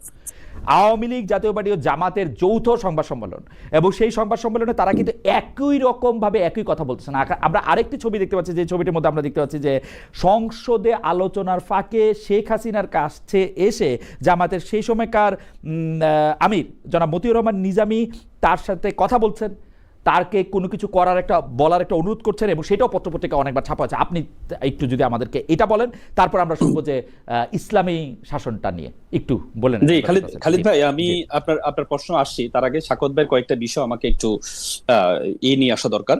সাকত ভাই, দেখেন বিএনপিকে যখন প্রশ্ন করা হয় জোটের বিষয়ে, যে আপনারা জামাতের সাথে কেন জোট করলেন, বিএনপি তখন বলে আমরা কি জামাতের সাথে আদর্শিক জোট করি নাই, আমরা প্রয়োজনে জোট করেছি। কারণ আপনি জানেন জোট দুই কারণে হয়। একটা হচ্ছে আদর্শিক জোট আর একটা হচ্ছে প্রয়োজনের জোট। তার মানে বিএনপিকে যখন প্রশ্ন করে জামাতকে কেন নিয়েছে, তখন বিএনপি বলে আমরা আদর্শিক জোট করিনি, আমরা প্রয়োজনের জোট করেছি। তেমনি আজকে শাকত ভাই বললো যে খালেদা জিয়ার নেতৃত্বে আমরা জামাত গিয়েছে, খালেদা জিয়ার নেতৃত্বে কিন্তু জামাত যায় নাই। এটা হচ্ছে প্রয়োজনের জোট, এটা আদর্শিক জোট না। আদর্শিক জোট হলে জাতীয়তাবাদের আদর্শকে মেনে নিয়ে তারপরে হচ্ছে জোটটা হয়, সেটা আদর্শিক প্রয়োজনের জোট। বিএনপি যে কারণে এই জামাতের সাথে জোট করেছে, জামাতও সেই কারণেই এই কি বলে বিএনপির সাথে জোট করেছে। প্রয়োজনে জোট করা ঠিক আছে, মানে আদর্শের মিল না থাকলেও ঠিক আছে। এটা এখন আপনি 11 দলের যে জোটটা, এটাও প্রয়োজন এবং আদর্শিক দুটি মিলে হয়েছে। আপনি দেখেন মানে প্রয়োজন বেশি না আদর্শ বেশি? আমি তো বিএনপিরই দেখি বিএনপি প্রয়োজনে করে, জামায়াতের ক্ষেত্রে কি আপনার আদর্শ প্রয়োজন, আপনার এই প্রয়োজনের জন্য প্রয়োজন, দুটির জন্য প্রয়োজন। মানে যখন যেটা সুবিধা, মানে এক পকেটে প্রয়োজন আছে, এক পকেটে আদর্শ আছে, যখন যেটা সুবিধা এটা দেখাবেন। না, যখন আপনার দেশের স্বার্থের জন্য, আপনি দেখেন এবারে জুলাই আন্দোলনে যারা সবাই ঐক্যবদ্ধ হয়েছে, যারা আধিপত্যবাদের বিরুদ্ধে সবাই ঐক্যবদ্ধ হয়েছে, সেখানে কিন্তু সবাই কিন্তু আদর্শিক জোটে ছিল না, প্রয়োজনের জোটে, যে দেশের স্বার্থে সবাই জোটে আসছে। দেখেন শাকত ভাই বলেছে যে দাবি একটা ছিল যে শেখ হাসিনাকে ক্ষমতা থেকে চলে যেতে হবে, পদত্যাগে বাধ্য করতে হবে, সেই একটা পয়েন্টে সবাই এক হয়েছে। কিন্তু পরে এটাকে আমরা দেখছি যে কার কত ক্রেডিট, এটা আসলে শিবিরই বেশি করছে না বিএনপি বেশি করছে, এনসিপি পুরাটা নেতৃত্ব দিচ্ছে, এটা নিয়ে আমরা যাই হোক। হাওয়েভার আপনি বলতেছেন যে এটা আদর্শিক জোট কখনো জামাত করে না, জামাত প্রয়োজনে জোট করে, তাই তো? এখনো তাই প্রয়োজনে জোট করে, শুধু নট অনলি জামাত, এখানে বিএনপিও সেটা করেছে। বিএনপির কথাটা আমি আলাদা করে রাখি, জামায়াতের কথাটা আপনি বলেন। জামায়াতের কথা 91 সালে প্রথম ক্ষমতার স্বাদ কিন্তু জামাতে বিএনপিকে দিয়েছে, এবং জামাত কিন্তু তখন কিন্তু চাইনি যে জামাতের, আপনি দেখেন 150টি আসন যখন আওয়ামী লীগের হচ্ছে না, বিএনপির হচ্ছে না, তখন কিন্তু জামাত কিন্তু বিএনপিকে এই আসনগুলো দিয়ে তারপর হচ্ছে ক্ষমতা নিয়ে আসছে। জামাত কিন্তু মন্ত্রিত্ব চাই নাই। 96 সালে যখন বিএনপির সেই কি বলে বিদ্রোহ করেছে, তখনই কিন্তু পরবর্তীতে আওয়ামী লীগের সাথে যুগপৎ আন্দোলন করতে কোনো অসুবিধা হয় না পরবর্তীতে। হ্যাঁ, আপনি জামাত সবসময় যারা রাষ্ট্র স্বৈরশাসকের এগেইনস্টে সবসময় দাঁড়ায়। জামাত 1991 সালে জোট করেছে কেন? এরশাদের বিরুদ্ধে। 96 সালে যখন জামাত দেখতে নির্বাচন করেছে কেন? বিএনপি যখন কোন কৌশলে ক্ষমতাটাকে নিতে যাচ্ছে, তখনই জামাত হচ্ছে জোট করেনি। জামাত হচ্ছে দেশের সাথে এক ধরনের সমঝোতা করেছে, সমঝোতা করে বিএনপি পরে বাধ্য হয়েছে সেখান থেকে সরে আসার জন্য। এবং কি 2001 সালে পরবর্তী বিএনপি নিজে বুঝতে পেরে, আপনি নিজেই বলেছেন, পরবর্তীতে জামাতকে অফার করেছে এতে আসার জন্য, 4 দলীয় ঐক্য জোটে আসার জন্য। দেখেন আরেকটা বিষয় হচ্ছে শাকত ভাইয়ের আরেকটা বিষয়, আমি একটু বলি, একটু করে বুঝে বলি। ধরেন আওয়ামী লীগ দলটি নিষিদ্ধ হওয়ার আগে, আওয়ামী লীগ দলটি তো এখন নিষিদ্ধ, এটা নিয়ে প্রশ্ন করা একটু মুশকিল, কিন্তু আওয়ামী লীগ যদি একটু ঠিক মতো অফার করতো, তাহলে আওয়ামী লীগ জামাতের সাথেও জোট করতে পারতো, বা জামায়াত আওয়ামী লীগের জোটে চলতে পারতো, যেহেতু আদর্শিক কোনো ব্যাপার নাই, সমঝোতা। বা ধরেন সামনে জামাত এখনো পর্যন্ত আওয়ামী লীগের সাথে কোনো জোটে যায় নাই। তখন নির্বাচন ছিল না, তখন আন্দোলন ছিল, আন্দোলন ছিল কিসের এগেইনস্টে? দেশের স্বার্থে যখন আসছে। আমরা তো আসলে 71-এর চেতনা, আমি শাকত ভাই তো সবসময় 71 চেতনাকে নিয়ে আসে, কিন্তু তারেক রহমান সাহেব আমার খুব পছন্দনীয় একটা কথা তিনি বলেছিলেন যে আমাদের পূর্বপুরুষরা অতীত নিয়ে এত বেশি ঘাটাঘাটি করেছে, আমরা নতুন প্রজন্ম, আমরা কখনো অতীত নিয়ে ঘাটাঘাটি না করে আমরা দেশকে সামনে নিয়ে যাব। আপনি বলেন তো, কিন্তু এখন পর্যন্ত অতীত ছাড়া আপনি বর্তমানে দাঁড়াবেন কেমনে? আপনার তো পাঠাতনে দাঁড়াতে হবে তো। অবশ্যই, কিন্তু আপনি মানে আপনারাই বা অতীতটারে বাদ দিয়ে দিতে চান কেন? সবারই তো অতীত ভালো জিনিস, তো অতীত তো ভালো জিনিস। Jamaat was very right in 71। দেখেন জামায়াতের অবস্থান খুবই ভালো ছিল তো 71 সালে। আপনারা সেটা খালিদ ভাই, আমি আপনাকে বলি 71-এর চেতনাটা কি। আমি তো মনে করি 71 চেতনা মানে দেশপ্রেম। 71-এর চেতনা যদি আমি এক কথাই বলি দেশপ্রেম, কিন্তু আপনি আজকে 54 বছরে আপনি বাংলাদেশে কি দেখেছেন? 54 বছরে দেশপ্রেম কোনটা? দেশপ্রেম কোনটা? চাঁদাবাজি করা কি দেশপ্রেম ছিল? আপনি লুট করা কোটি কোটি টাকা আপনি দেশ থেকে পালে, আপনি দেখেন, আপনি শত্রুরা পর্যন্ত বিশ্বাস করে জামাতের যে করাপশনের দিক থেকে, দুর্নীতির দিক থেকে, চাঁদাবাজির দিক থেকে জামাতের অবস্থাটা কত নিচে। আপনি 0.5% আমি মনে করি এটা তর্কযোগ্য। অ্যাডভোকেট রাসেল, আমি মনে করি এটা তর্কযোগ্য। যেই বিএনপির আপনারা দুর্নীতিযুক্ত বলেন, সেই বিএনপিতে আপনাদের 2 জন বড় মিনিস্টার ছিল, 2 জন। আমাদের যে 2 জন মন্ত্রী ছিল, এই মন্ত্রীকে এখনো পর্যন্ত 11 সরকার চেষ্টা করেছে, এখনো পর্যন্ত এখনো পর্যন্ত দুর্নীতির একটা শব্দ পর্যন্ত 1 টাকা জীবনে আমি শুনি নাই যে তারা কোনোদিন, এই যে আমি পুরো তারিখ লয়ে বসে রয়েছি, জীবনে শুনি নাই যে তারা একটা প্রতিবাদ করছেন খালেদা জিয়া সরকারের। শরীয়তের আমি আপনাকে বলি, শরীয়তের বিধান কি জানেন খালিদ ভাই? আমি আপনাকে বলি, শরীয়তের বিধান হচ্ছে আপনাকে প্রথমে যদি আপনি কোনো খারাপ কিছু দেখেন, প্রথমে আপনাকে হাত দিয়ে বাধা দিতে হবে। যদি আপনি হাত দিয়ে বাধা দেওয়ার সামর্থ্য আপনার না থাকে, তাহলে আপনাকে মুখ দিয়ে বলতে হবে। যদি মুখ দিয়ে বলার সামর্থ্য আপনার না থাকে, তাহলে অন্তর দিয়ে ঘৃণা করতে হবে। অন্তর দিয়ে ঘৃণা করবো মানে আমি করবো না সেটা। আপনি দেখেছেন এই মাওলানা মতিউর রহমান নিজামী কৃষি মন্ত্রণালয়ে ছিল, জামাত শুরুতে জামাত বাধা দেওয়ার মাত্র 2 জন মন্ত্রী ছিল, মাত্র 18 জন, জামায়াতের পার্সেন্টেজ অনুসারে মাত্র 2 জন ছিল। আপনি জামাতের কৃষি মন্ত্রণালয় থেকে শিল্প মন্ত্রণালয়ের মাওলানা নিজামীকে কেন নেওয়া হয়েছে? উনি কি বলে আপনার অবৈধ সুযোগটা না দেওয়ার কারণে ওনাকে বাধ্য করে ওনাকে কৃষি মন্ত্রণালয় থেকে শিল্প মন্ত্রণালয়ে নেওয়া হয়েছে। তারপরে উনি কি দুর্নীতি করার সুযোগ দেন নাই, নিজেও করেন না, অন্যকে সুযোগ দেন নাই। এবং কি আমি শরীয়তের বিধান, আপনি খুবই জ্ঞানী, আপনি আমাকে শুধু এটা বলেন যে হাত দিয়ে বাধা দিতে পারেন না, মুখ দিয়ে কিছু বলেন না, অন্তর দিয়ে ঘৃণা পোষণ করছেন, এর মধ্যে কোনটা? ওই দুজন ওই ক্যাবিনেটে ছিলেন, ওই দুজন অন্তর দিয়ে ঘৃণা পোষণ করছেন, অন্তর দিয়ে ঘৃণা পোষণ করছেন, মুখ দিয়ে বলেছেন এবং নিজে দুর্নীতি করে নাই সেটা প্রমাণ করেছেন। মুখ দিয়ে বলছেন যে দুর্নীতির কথা, মুখ দিয়ে বলছেন দুর্নীতির কথা। অবশ্যই কোথায় আপনি দেখেন মন্ত্রী থাকা অবস্থায় মন্ত্রিসভার দুর্নীতির কথা বলছেন, কোথায় এটা? আপনি জামাত যদি ওই সময় কথা বলতো তাহলে দেশের সাথে গভর্নমেন্টটা কন্টিনিউ করা কঠিন হয়ে যেত। শুধুমাত্র দেশের সাথে ঐক্য নষ্ট হওয়ার সাথে জামাত প্রথম বিএনপির দুর্নীতির কথা কবে বলছে? আমি বলি জামাত বিএনপির দুর্নীতির কথা কবে কখন বলছে? তখন জামাত আনুষ্ঠানিক 2009, 10, 11, 12, 13 কখন বলছে বিএনপির দুর্নীতির কথা? আপনারা জামাত আনুষ্ঠানিকভাবে কখনো বলেনি। জামাত আনুষ্ঠানিকভাবে কেন বলে নাই? সরকার থেকে বাইরে হয়ে বলে নাই কেন? সরকার থেকে বাইরে মধ্যে আপনি আছেন, অবশ্যই সবসময় বলেছে। সরকার থেকে বাইরে হয়ে বলে নাই কেন? 9, 10, 11, 12, 13 বলে নাই কেন? সরকার থেকে বের হওয়ার পর সবসময় বলেছে, কিন্তু যখন বিএনপি দুর্নীতি করেছে এটা বলেছে। আপনি এটা তো একবারে পরিষ্কার ছিল, এটা খালিদ ভাই, এটা একবারে পরিষ্কার ছিল। আমি কেন মিস করে গেলাম? এটা একবারে পরিষ্কার ছিল, সবাই বলেছে, একবারে পরিষ্কার করেছিল, কিন্তু অবস্থাটা কি ছিল তখন? 9, 10, 11 পরবর্তীতে অবস্থাটা কি ছিল? বাংলাদেশের অবস্থাটা এমন ছিল, আপনি যখন আমাদের উপর ফেসিজম আমাদের মাথার উপরে ছিল, ওই সময় যখন ইন্টারনাল ভাবে আপনি এই জিনিসগুলোকে প্রকাশ করা হয়, তাহলে ঐক্য থাকে না, দেশের সাথে ঐক্য থাকে না। যে 17-18 বছর আপনি দেখেছেন, 17-18 বছর যে নির্যাতনটা সহ্য করেছে, দুই দলে সহ্য করেছে। এবং সবসময় আমার একটা মনে আছে, আমি খালিদ ভাই একটা কোট এন্ড আনকোট করে বলি, বেগম জিয়া 2008 সালে ইলেকশনে ওনার যে আসনটা, ফেনীর যে আসনটা, সেই আসনে আমার কাছে মনে আছে উনি একটা ছাত্র শিবিরের একটা প্রোগ্রামে আসছিলেন, ইফতার পার্টিতে আসছিলেন, একটা ইফতার ছাত্র শিবির অথবা জামাতের একটা ইফতার পার্টিতে আসছিলেন। তিনি যখন মেহমান বিভাগে আমার থাকার সুযোগ হয়েছিল, খালেদা দিয়ে বলেছেন, তো দেখো আমি যখন তোমাদের আমার যে আসন, আমার ভাই সাইদ ইস্কান্দার আসনটা পরিচালনা করেছে, আমি যেহেতু ইলেকশনের আগে কিছু টাকা আমি ঐক্যজোটকে মানে তোমার শিবিরকে দেওয়া হয়েছিল যে তোমরা এই ইলেকশনে খরচ করবা। যেদিন আমি জয়লাভ করলাম, পরের দিন তার একটা বস্তা ভরে সে অনেকগুলো আপনার ভাউচার নিয়ে আসছে এবং কি টাকা নিয়ে আসছে, বললো যে এই যে ভাউচার আমরা খরচ করেছি, এই টাকাগুলো উদ্বৃত্ত ছিল, এই উদ্বৃত্তগুলো আমরা নিয়ে আসছি। তার মানে বেগম জিয়াও বলতেন যে এই ছেলে তোমাদের ছেলেগুলো সোনার ছেলে, যাদের মধ্যে 1 টাকা দুর্নীতি কখনো পাওয়া যায় না। দুর্নীতি না, টাকা নেওয়া বলতে আমি আপনাকে সেটা বলিনি, যে আপনি যখন ঐক্যজোটে যখন ইলেকশন করেন তখন খরচ করতে হয়, ওই খরচ করার জন্য যে টাকা নিছেন ওইটা নির্বাচন কমিশনের জায়গা, আমি জানি ওই সময় ইলেকশনে ব্যয় ছিল 2 লাখ টাকা, আপনাদেরকেই হয়তো দেওয়া হয়েছে 2 লাখ টাকা। না, সেটার খরচ সহ, কোথায় খরচ হয়েছে, কোথায় এভরিথিং ভাউচার সহ, এবং যে টাকা ব্যাক আছে সে টাকা পর্যন্ত ব্যাক দিয়েছে। আমার মনে হয় আপনি ঠিকই বলতেছেন। এই যে আপনাদের একজন দর্শক রফিক মমিন, উনি খুব সুন্দর করে বলছেন, রফিক মমিন 4898, তিনি বলছেন, খালেদ মহিউদ্দিন সাহেব আপনি জামায়াতের চরিত্র হনন করার এজেন্ডা নিয়ে নামছেন, আওয়ামী মালিকানাধীন টিভিতে চাকরি করতেছেন, আর ওখান থেকেই টাকা নিয়ে আওয়ামী এজেন্ডা নিয়ে মাঠে নামছেন। Thank you. আমার অ্যাডভোকেট রাসেল, আপনি আইডিটাতে ঢুকেন, আপনি খালিদ ভাই, আপনি আইডিটাতে যদি সুযোগটাকে পূর্ব আফ্রিকার আওয়ামী লীগের লোক, তাই না? না, আপনি দেখেন, আপনি আইডিটাতে ঢুকেন। ওকে, অসুবিধা নাই। আমি আইডিটাতে ঢুকবো, এগুলো আমি দেখি আইডি দেখি।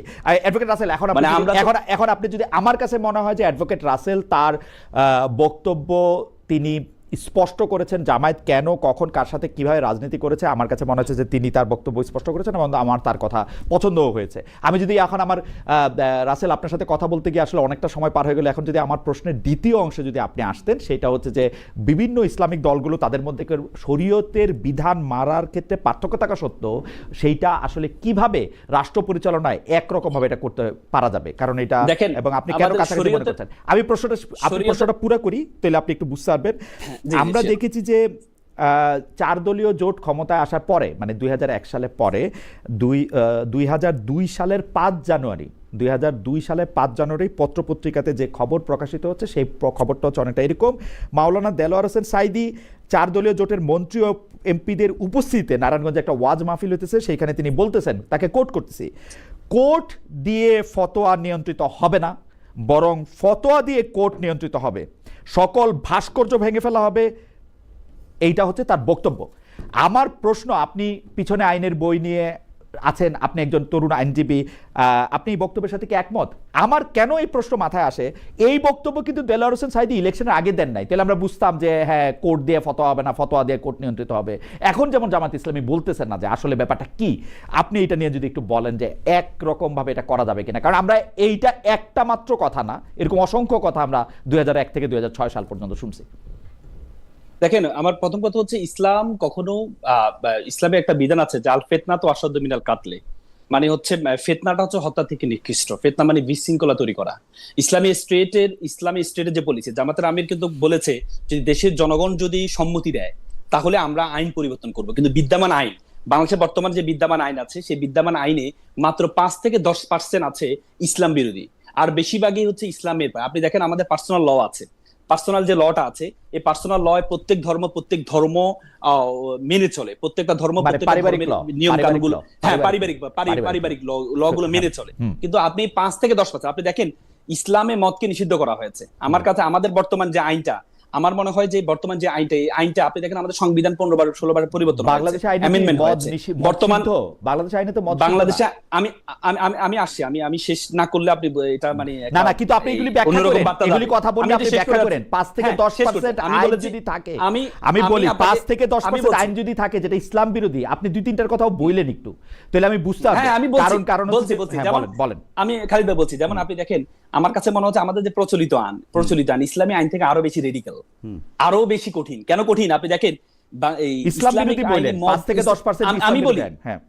আমি বলি আমাদের দেখেন, আমাদের এই মদ শুধু হচ্ছে মুসলমানদের জন্য নিষিদ্ধ, ইসলাম হচ্ছে মুসলমানদের নিষিদ্ধ, যারা অন্য ধর্মাবলম্বী আছে তাদের জন্য মদ নিষিদ্ধ না, কিন্তু আমাদের বাংলাদেশের আইনে মদ সবার জন্য নিষিদ্ধ। তারপর আপনি দেখেন যে শুকরের মাংস আমাদের ইসলামিক আইনে শুকরের মাংস নিষিদ্ধ হচ্ছে মুসলমানের জন্য, অমুসলিমের জন্য নিষিদ্ধ না, কিন্তু আমাদের আইনে শুকরের মাংস আমদানি করা, এটা কি ইসলাম বিরোধী? এই আইনটা কি ইসলাম বিরোধী? আমি আসি, শুকরের মাংস আমদানিও করা যাবে না, তার মানে এই দেশে তো অমুসলিম লোকজন আসে। আমি এই জন্য বলি বাংলাদেশের যে আইন আছে এটা আরো বেশি রেডিক্যাল, আরো বেশি ইসলাম বিরোধী আইনের কথা বললেন আপনি আমাদের আইন যেমন আপনি দেখেন আমাদের এই পারিবারিক আইনে দেখেন, পারিবারিক আইনের মধ্যে ডিভোর্সের ক্ষমতা, আমাদের ইসলামিক আইনে ডিভোর্সের ক্ষমতা নারীকে দেওয়া হয়নি, সেখানে পারিবারিক আইনে ডিভোর্সের ক্ষমতা নারীকে দেওয়া হয়েছে। এটা একটা আছে।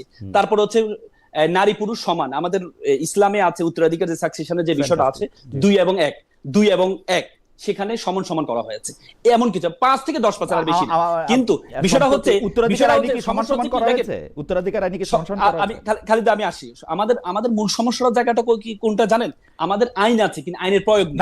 আইনের প্রয়োগের জন্য দেখেন I am losing my patience, মানে লার্নেড কাউন্সিল, আপনি কিন্তু প্রতিটা কথা আপনি বলতেছেন এবং এইটার পক্ষে আপনি কোনো যুক্তি দিতেছেন না, বরং আপনাকে যারা পছন্দ করে তখন আপনি বলতেছেন যে তারা বলতেছেন যে আমি কুতর্ক করতেছি। ভাই আপনি বলতেছেন 5 থেকে 10% ইসলাম বিরোধী আইন আছে, ভাই আপনি আমার ইসলাম বিরোধী আইন আগে দেখান না। আপনি বলতেছেন যে মদ, আমি তো দেখালাম, আমি তো ডিভোর্সটা দেখাইছেন ইসলাম বিরোধী আইন, যে মদ বাংলাদেশে শুধু মুসলমানদের জন্য নিষেধ, এটা ইসলাম বিরোধী আইন।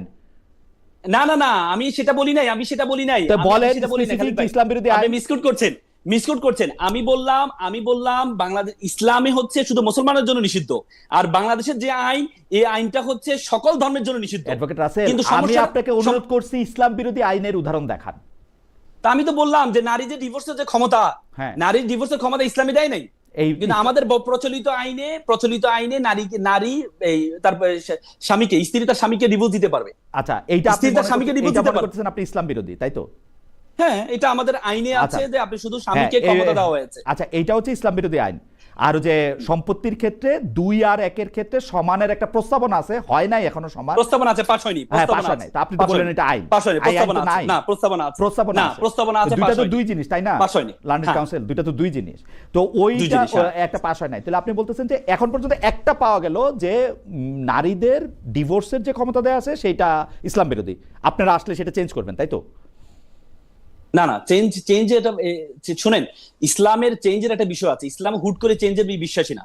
আপনি দেখেন, মদ যখন নিষিদ্ধ করা হয়েছে, প্রথম ইসলামের নিয়ম হচ্ছে প্রথম হচ্ছে সচেতনতা তৈরি করা। প্রথম হচ্ছে ইসলামের সচেতনতা তৈরি করবে। দেখেন, মদ যখন নিষিদ্ধ করা হয়েছে, প্রথমে বলেছে মদটা হচ্ছে ক্ষতিকর বস্তু। এরপরে দ্বিতীয় ট্রামে বলেছে মদ খাওয়া অবস্থায় তোমরা নামাজ চলা অবস্থায় তোমরা মদ খেও না। তৃতীয়বার নিষিদ্ধ করা হয়েছে। তার মানে ইসলামের প্রত্যেকটা জিনিস হচ্ছে ধারাবাহিকভাবে হবে। আপনি হুট করে কোনো কিছু নিষিদ্ধ করে দেওয়া, আপনি দেখেন আল্লাহ রাসূলকে দুনিয়াতে পাঠানো হয়েছে মূর্তি ভাঙার জন্য। সে রাসূল 13 বছর মূর্তিকে সামনে রেখে নামাজ পড়েছেন। কিন্তু যখন মক্কা বিজয় হলো, রাসূল মূর্তি ভাঙতে হয়নি, অটোমেটিকলি যারা তৈরি করেছে তারাই। এই কথাটা আপনি বেশিরভাগ সময় বলেন, যদি আপনি কি বুঝাতে চান আমি বুঝি না, কিন্তু মানে আমি বুঝাতে চাই আপনার তিনটা কথার আমি কোনো প্লট বুঝলাম না। মানে মদ শুধু মুসলমানদের জন্য কেন নিষিদ্ধ হবে, সবার জন্য কেন নিষিদ্ধ হবে, শুধু মুসলমানদের জন্য কেন হবে না, শুকরের মাংস কেন আমদানি করা যাবে না, এই মূর্তি সামনে রেখে নামাজ কেন পড়া যাবে না, এই প্লটটা কিসের জন্য? মানে খালিদ ভাই আপনি এটা বুঝে নিতে, আমি কি বলতে চাই, আমি বলতে চেয়েছি হচ্ছে বর্তমানে সবাই বলে যে ইসলামী স্টেট কায়েম হলে অধিকার থাকবে না। আমি মনে করি বর্তমান আমাদের যে ইসলামিক আইন এবং আমাদের যে এক্সিস্টিং যে লটা আছে, এই লটা ইসলামী ল থেকে কঠিন। যেখানে মদের বিষয়ে ইসলামী ল বলেছে শুধু মুসলমানের জন্য নিষিদ্ধ, সেখানে আমাদের আইনে শুধু মুসলমান না, সকল ধর্মের জন্য নিষিদ্ধ। কিন্তু ব্যাপারটা হচ্ছে, আমার জানা মতে যেই সব দেশে ইসলামিক আইন আছে সব দেশে একই অবস্থা। সৌদি আরবে সকলের জন্যই মদ নিষিদ্ধ। আপনি মদ কোথাও আমি ওইটা বলি না। আমি সৌদি আরবে কিন্তু প্রচুর বিদেশি লোক কাজ করে। আমি শরীয়তের বিধানের কথা বলছি, কুয়েতের কথা বলতেছি, আমি কাতারের কথা বলতেছি, বাহরাইনের কথা বলতেছি, ওমানের কথা বলতেছি। আমি কোথাও মানে যেইখানে শরীয়তের বিধান আছে সেখানে শরীয়তের বিধানে অমুসলমান থাকুক আর নাই থাকুক, মদ শুকর সেগুলি নিষিদ্ধই। আমি তো সেটাই বললাম, কিন্তু শরীয়তে শুধুমাত্র মুসলমানের জন্য নিষিদ্ধ করা হয়েছে। ওকে, শরীয়তে মদ আর শুকর বিধর্মীদের জন্য নিষিদ্ধ করা হয়নি। কিন্তু আমি বলেছি যে ইসলামে আইনটা হচ্ছে আরো একটু সহজ, ফ্লেক্সিবল। কিন্তু এটাকে আমাদের এক্সিস্টিং ল আমার প্রশ্ন কিন্তু সেটা ছিল না অ্যাডভোকেট রাসেল। আমার প্রশ্ন ছিল হচ্ছে যে এক একটা জায়গায় তো এক এক রকম। আপনি যখন কোর্ট ফতোয়া দিয়ে চলবে, আপনি যখন বলতেছেন, আপনি আমার থেকে অনেক ভালো জানেন যে 4টা মাযহাবে 4 রকম বিষয়ে 8 রকম ফতোয়া আছে। এবং আপনি যদি আমরা সিয়াসিত্তা যেগুলিকে বলি সেগুলি যদি বুখারী, তিরমিজি, সুনানে আবু দাউদ এবং ইবনে মাজা, আমি যাইটার মধ্যেই দেখি না কেন, সেগুলির মধ্যে কিন্তু প্রচুর মানে গ্রে এরিয়া আছে। তো আপনি ফতোয়া দেওয়ার জন্য, এখন ফতোয়া দিয়ে কোর্ট চলবে, এটা কি আপনাদের মাথায় আসে কিনা আমি এটা জানতে চাইছিলাম।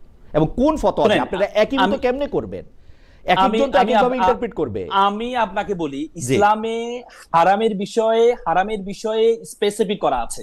ইসলামে একবারে স্পেসিফিক করা আছে কোনটা হারাম, কিন্তু হালালের বিষয়ে স্পেসিফিক করা নেই। কারণ মানে ইসলামে বেশিরভাগই হালাল, কিন্তু স্পেসিফিক করে বলা আছে কোনটা হারাম। তার মানে এই যে কয়েকটা জিনিস হারাম, ইসলাম কিন্তু এই জন্য ইউনিফাইড করা হয়েছে। ইসলামের নির্দিষ্ট জিনিসকে হারাম করা হয়েছে, এটা ইসলামের যে এক্সিস্টিং ল আছে, আপনাকে কোরআন এবং সুন্নাহ, আপনি প্রত্যেকটা জিনিস একবারে আপনার জুতাই সেলাই থেকে রাষ্ট্র পরিচালনা পর্যন্ত প্রত্যেকটা জিনিস আপনি কোরআন এবং সুন্নাহর মধ্যে পাবেন। এবং কোনটা হারাম আর কোনটা হালাল আপনি সবকিছু পাবেন। আমার মনে হয় যে কোরআন শরীফ থেকে যদি আমরা হারাম হালাল নেই, আমাদের অনেক দ্বিধা, অনেক মতবাদী আসলে কমে যাবে। কারণ কোরআনে একদম স্পেসিফিকলি কোন 4টা বিষয় খাওয়ার ক্ষেত্রে হারাম, কোন 4টা বা 2টা বিষয় মানে সুদ ঘুষ এগুলি কিরকম করে কেমনে হারাম, কোন বিবাহ হারাম, সেগুলি ব্যাপার আসলে বলা আছে একদম স্পেসিফিকলি। আমরা নিজেরা ইন্টারপ্রেট করে তাহলে যে মাযহাব, এই আপনি ঠিকই বলছেন যে কোরআন থেকে যদি এটা নেই তাহলে এটা আমরা কমে যাবে। কিন্তু আমরা সবাইকে কোরআন হাদিস থেকে নিতে হবে, শুধু কোরআন হাদিস থেকে নিতে হবে। না, আপনি হাদিস বললেন, সেটা তো আবার আরেকটা ইন্টারপ্রিটেশনের জায়গা। তাহলে আপনি আল্লাহ রাসূল বিদাহজের ভাষণে সর্বশেষ বলেছেন তারাকতু ফিকুম আমরান লান তাদুল্লু মা তামাসসাকু বিহিমা কিতাবুল্লাহি ওয়া সুন্নাতুর রাসূল। আপনার সাথে থিওলজি নিয়ে, কারণ কোরআনের বিশ্লেষণ হচ্ছে হাদিস। আপনি হাদিসকে অ্যাভয়েড করার কোনো সুযোগ নাই, কোরআন এবং হাদিস। কারণ কোরআন খুব সংক্ষেপে বলা আছে, হাদিসে ব্যাখ্যা দেওয়া আছে। এর মধ্যে আপনি কোন হাদিসে ব্যাখ্যা দেওয়া আছে, আপনি কোন হাদিসগুলি মানবেন, কোন হাদিসগুলি মানবেন না, আপনি অবশ্যই সিয়াসি তার হাদিসগুলো মানবো। শুধু সিয়াসি তার হাদিসগুলি মানবেন তো? সিয়াসি তার হাদিসে অনেকখানে শুধু কোরআন মানার কথাই আছে, আপনি দেখে নিন আবার। আপনি দেখে নিন। ওকে, আমি বা আপনি আপনি আপনি ভালো বলছেন। আমি একটু আসি অ্যাডভোকেট রাসেলকে অনেক ধন্যবাদ, তিনি অনেকগুলি বিষয় নিয়ে আসলে ক্লিয়ার করেছেন। আপনাদেরকে একটু বেশি সময় আজকে হয়তো রাখতে হতে পারে, কারণ অনেকগুলি বিষয় নিয়ে আপনারা কথা বলছেন। আমি দর্শকদের কাছে একটু জানতে চাইছিলাম, পোস্টাল ব্যালটে কিছু দলের প্রতীক আগে রাখা আর ধানের শীষ কিছুটা আড়ালে রাখার প্রবণতা উদ্দেশ্যমূলক বলে মনে করেন বিএনপি নেতা নজরুল ইসলাম খান। দর্শক এই অভিযোগ সঠিক করে বলে মনে করেন কিনা? শতকরা 38% দর্শক মনে করেন যে এটি সঠিক, শতকরা 62% মনে করে যে এটি সঠিক না। আমি আমি আমি আমি আমি একটু অ্যাডভোকেট সাহেব আপনার কাছে আসতে চাই। অনেকগুলি বিষয় প্রশ্ন জমে গেছে, আপনি যদি দ্রুত অ্যাড্রেস করেন। সরি, অ্যাডভোকেট রাসেলের কথার পরে একটু ডক্টর সায়েন্তের কাছে আসার পরে অনেকগুলি প্রশ্ন জমে গেছে। আপনি যদি বলেন যে বিএনপি জুলাই সনদের সরকারি দল হিসাবে রাষ্ট্রদ্রোহ সংস্কারের 31 দফার প্রস্তাবক হিসাবে সার্বিক সিস্টেম পরিবর্তনে আনার কথা বলছে, রাষ্ট্র মেরামতের কথা বলছে, কিন্তু বিএনপির মধ্যে কি আমরা কোনো পরিবর্তন দেখছেন কিনা? নতুন রাজনীতির অংশ হিসেবে জনসমুখে যা তুলে ধরা হচ্ছে সেটা বিএনপি দলের মধ্যে একটা প্র্যাকটিস হচ্ছে কিনা? আমি আরেকটা প্রশ্ন আপনাকে করতে চাই, তারপরই তার আগে একটা দর্শকের মন্তব্য শোনাই। ওনার নাম গিটার মামুন 7053। অ্যাডভোকেট রাসেলের সাথে এতক্ষণ তর্ক করার পর্যায়ে তিনি অনেকবারই মেসেজ পাঠিয়েছেন, খালেদ ভাই আপনি কেমন জানি দিন দিন মূর্খ হয়ে যাচ্ছেন, কিছু বুঝছেন না। কত সত্য। আমি একটু ডক্টর সায়েন্ত আপনার কাছে যেতে চাই যে আপনি একটু বলেন যে বিএনপি নিজে এগুলি মানে কিনা এই দলের মধ্যে। এনিওয়ে, আপনাদের দুজনের আলোচনাটা এতক্ষণ বেশ জমে উঠেছিল এবং আমি খুব উপভোগ করছিলাম, এবং জমে উঠেছিল বলেই হয়তো আপনি ভুলে গিয়েছিলেন আমার কথা দীর্ঘ সময়। আমি আপনাকে ঠিক আছে মানে একজন গেস্টের সঙ্গে এত দীর্ঘ সময় সাধারণত বলেন না, আপনাদের জমে উঠেছিল। I enjoyed. আমি ছোট্ট একটা বলি, আমি যখন পোস্ট গ্রাজুয়েশনে পড়াশোনা করি তখন আমার একজন সহপাঠী ছিলেন। তো ওনাকে টিচার যখন প্রশ্ন করতেন সেই প্রশ্নের স্পন্টেনিয়াস উত্তর দিতেন, ফাম্বলিং ছাড়া। তো ওই টিচার পরে বলছিলেন যে তোমার বলার স্টাইল খুব ভালো বলো, তোমাকে টিচার যদি তোমার এই মনোযোগী না হয় তোমার অ্যান্সারের প্রতি, তাহলে তুমি খুব ভালো নম্বর পেয়ে পাশ করবে, আর যদি শিক্ষক একটু মনোযোগ দিয়ে শুনে তাহলে তুমি প্রতি পরীক্ষায় ফেল করবে। এখন ধরেন আপনি অ্যাডভোকেট রাসেলকে জিজ্ঞেস করেছিলেন দুর্নীতি নিয়ে জামায়াতের পজিশন বিএনপির সঙ্গে যখন ছিল, বলল যে প্রতিবাদ করতে না পারলে যে ঘৃণা করার যেই বিষয়টা ইসলামে আছে তারা ঘৃণা করেছে এবং নিজেরা করে নাই। আপনি দেখেন যে 5টা বছর জামায়াত ইসলাম বিএনপির সঙ্গে ছিল, তারা মন্ত্রণালয়ের 2টা গুরুত্বপূর্ণ মন্ত্রণালয়ের মন্ত্রী ছিলেন। তারা বলতে চান যে তাদের নামে কোনো দুর্নীতি নাই, তা ব্যক্তিগতভাবে খুঁজে পায় নাই, সুতরাং তারা ঠিক ছিলেন। মানলাম ব্যক্তিগতভাবে তারা ছিলেন। বিএনপি মহাসচিব মির্জা ফখরুল ইসলাম আলমগীরের নামে তো কোনো দুর্নীতির অভিযোগ পর্যন্ত ওঠে নাই, ঠিক ছিলেন। তারেক রহমানের নামে এত অভিযোগ উঠেছে, তারপরেও তো 111 সরকার এবং পরবর্তীতে আওয়ামী লীগ সরকার তন্ন তন্ন করে খুঁজে হাওয়া ভবন কেন্দ্রে একটা দুর্নীতি হয়ই নাই ডক্টর শান্ত। হ্যাঁ, এখন কথা হচ্ছে ওই কথাটাই যে তার মানে হচ্ছে একজন ব্যক্তি যদি দুর্নীতি মুক্ত থাকেনও কিংবা তার বিরুদ্ধে যদি খুঁজে না পাওয়া যায়, এইটা তাকে সন্দেহের বাইরে নিয়ে যায় না।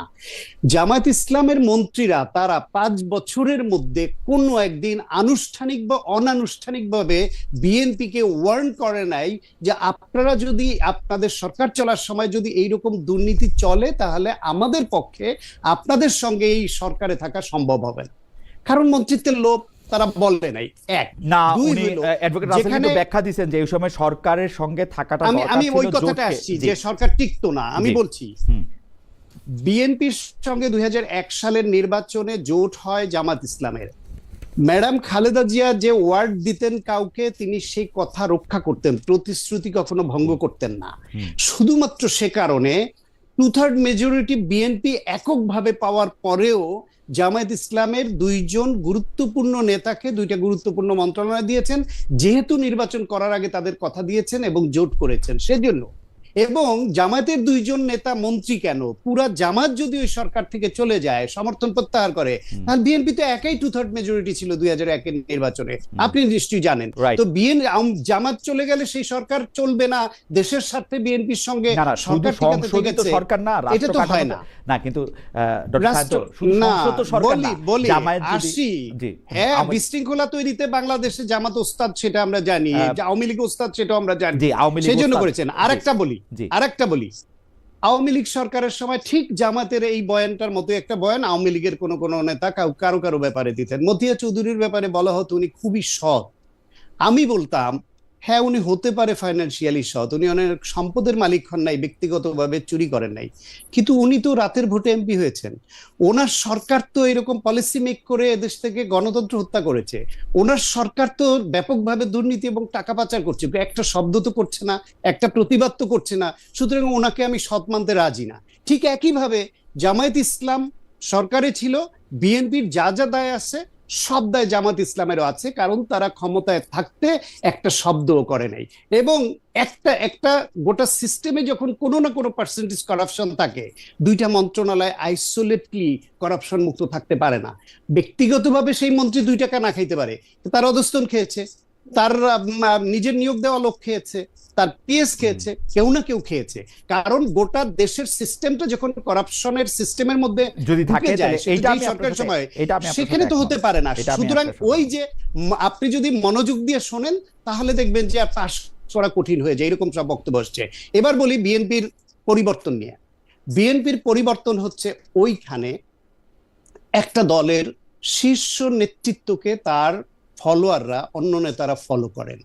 তারেক রহমানের তার যে বক্তৃতা, তার যে গঠনমূলক আলোচনা, তার যে ইনক্লুসিভনেসের যে কথা তিনি বলেন, তার যে প্রতিহিংসার বাইরে আসা, ম্যাডাম খালেদা জিয়ার যে এরকম ইনক্লুসিভ রাজনীতি, প্রতিহিংসাপরায়ণ না হয় সবকিছু করতেন, সেইটা তার নেতাদের মধ্যে পজিটিভ একটা ভাইব তৈরি করে, যেটা তারেক রহমানের এই পজিশনের কারণে তারেক রহমানকে 2-4 বছর 5 বছর আগেও যারা খুব কঠোর ভাষায় সমালোচনা করতেন, তারাও এখন বলছেন যে তার রাজনৈতিক ম্যাচুরিটি, প্রজ্ঞা এবং অনেক পরিবর্তন তার মধ্যে তারা লক্ষ্য করছেন। ফলে এইটা শীর্ষ নেতার এই পজিটিভ পরিবর্তনটা দলের পজিটিভ পরিবর্তনে একটা প্রভাব ফেলে। 1, 2 হইল, বিএনপিতে অতীতে আপনি কখনোই এত সংখ্যক নেতার বিরুদ্ধে শাস্তিমূলক ব্যবস্থা নিতে দেখেননি, যেটা এবার করেছে, নিশ্চয়ই খারাপ কাজ করেছে, না করলে ব্যবস্থা, এই শাস্তিমূলক ব্যবস্থা নিবে কেন? কিন্তু একবারেই তো পুরোপুরি আপনার যে অনিয়ম, তার মানে আপনি বলছেন যে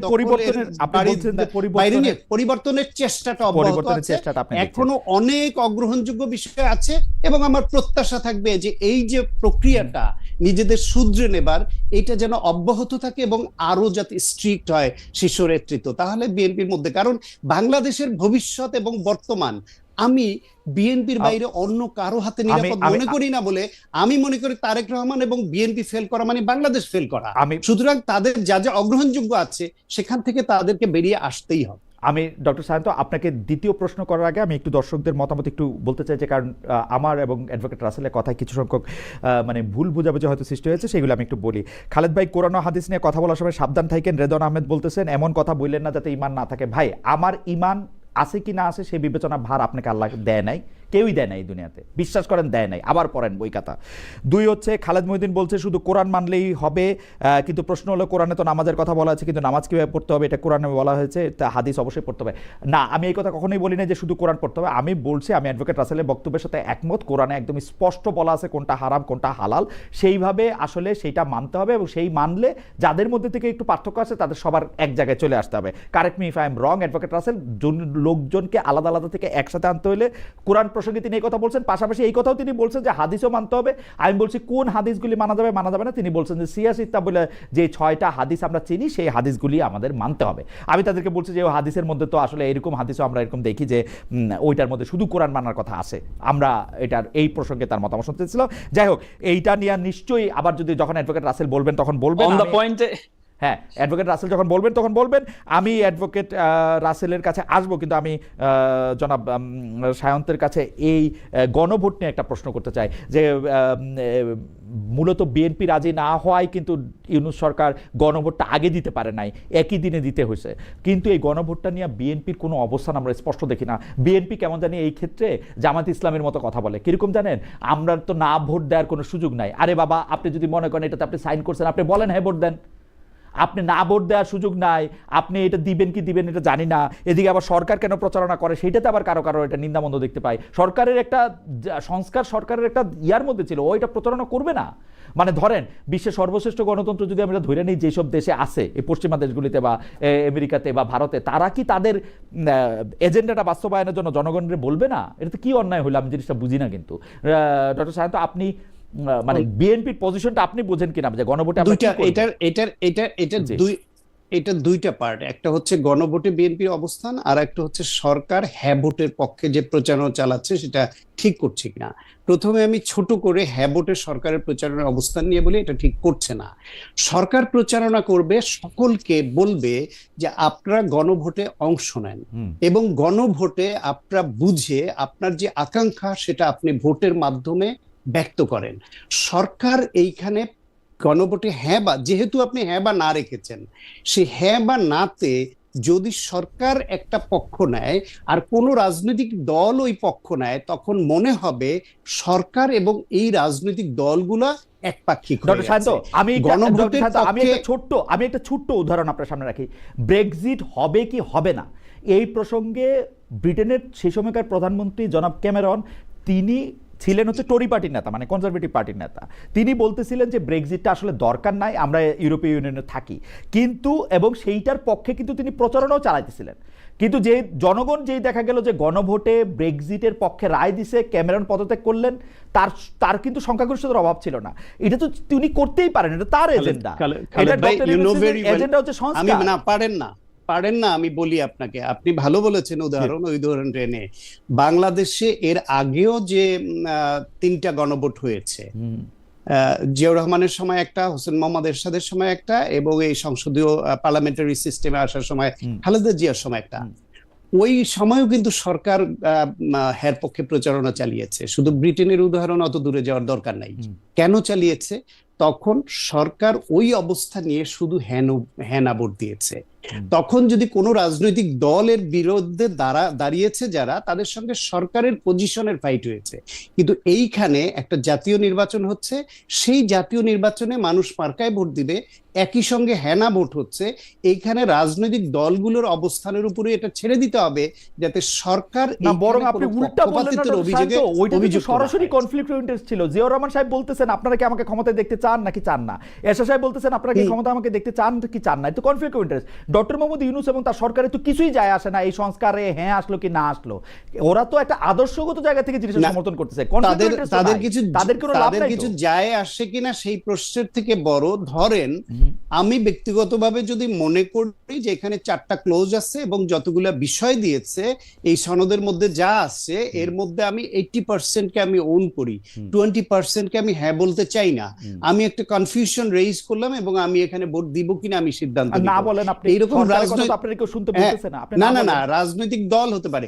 কিন্তু সমস্যাটা হচ্ছে, ধরেন আজকে সরকার যখন এই পজিশন নিয়ে নেয় যে আপনারা হ্যার পক্ষে ভোট দিবেন, তখন ধরেন এইখানে যদি এনসিপি নায়ের পক্ষে তাদের অবস্থান থাকে, তারা প্রকাশ্যে তখন এই না বলার অধিকারটা হারায় এই জন্য যে তাহলে সরকারের বিরুদ্ধে তাদের অবস্থান নেওয়া হয়ে যায় এবং অন্য দলগুলো সরকারের প্যারালালে চলে আসে।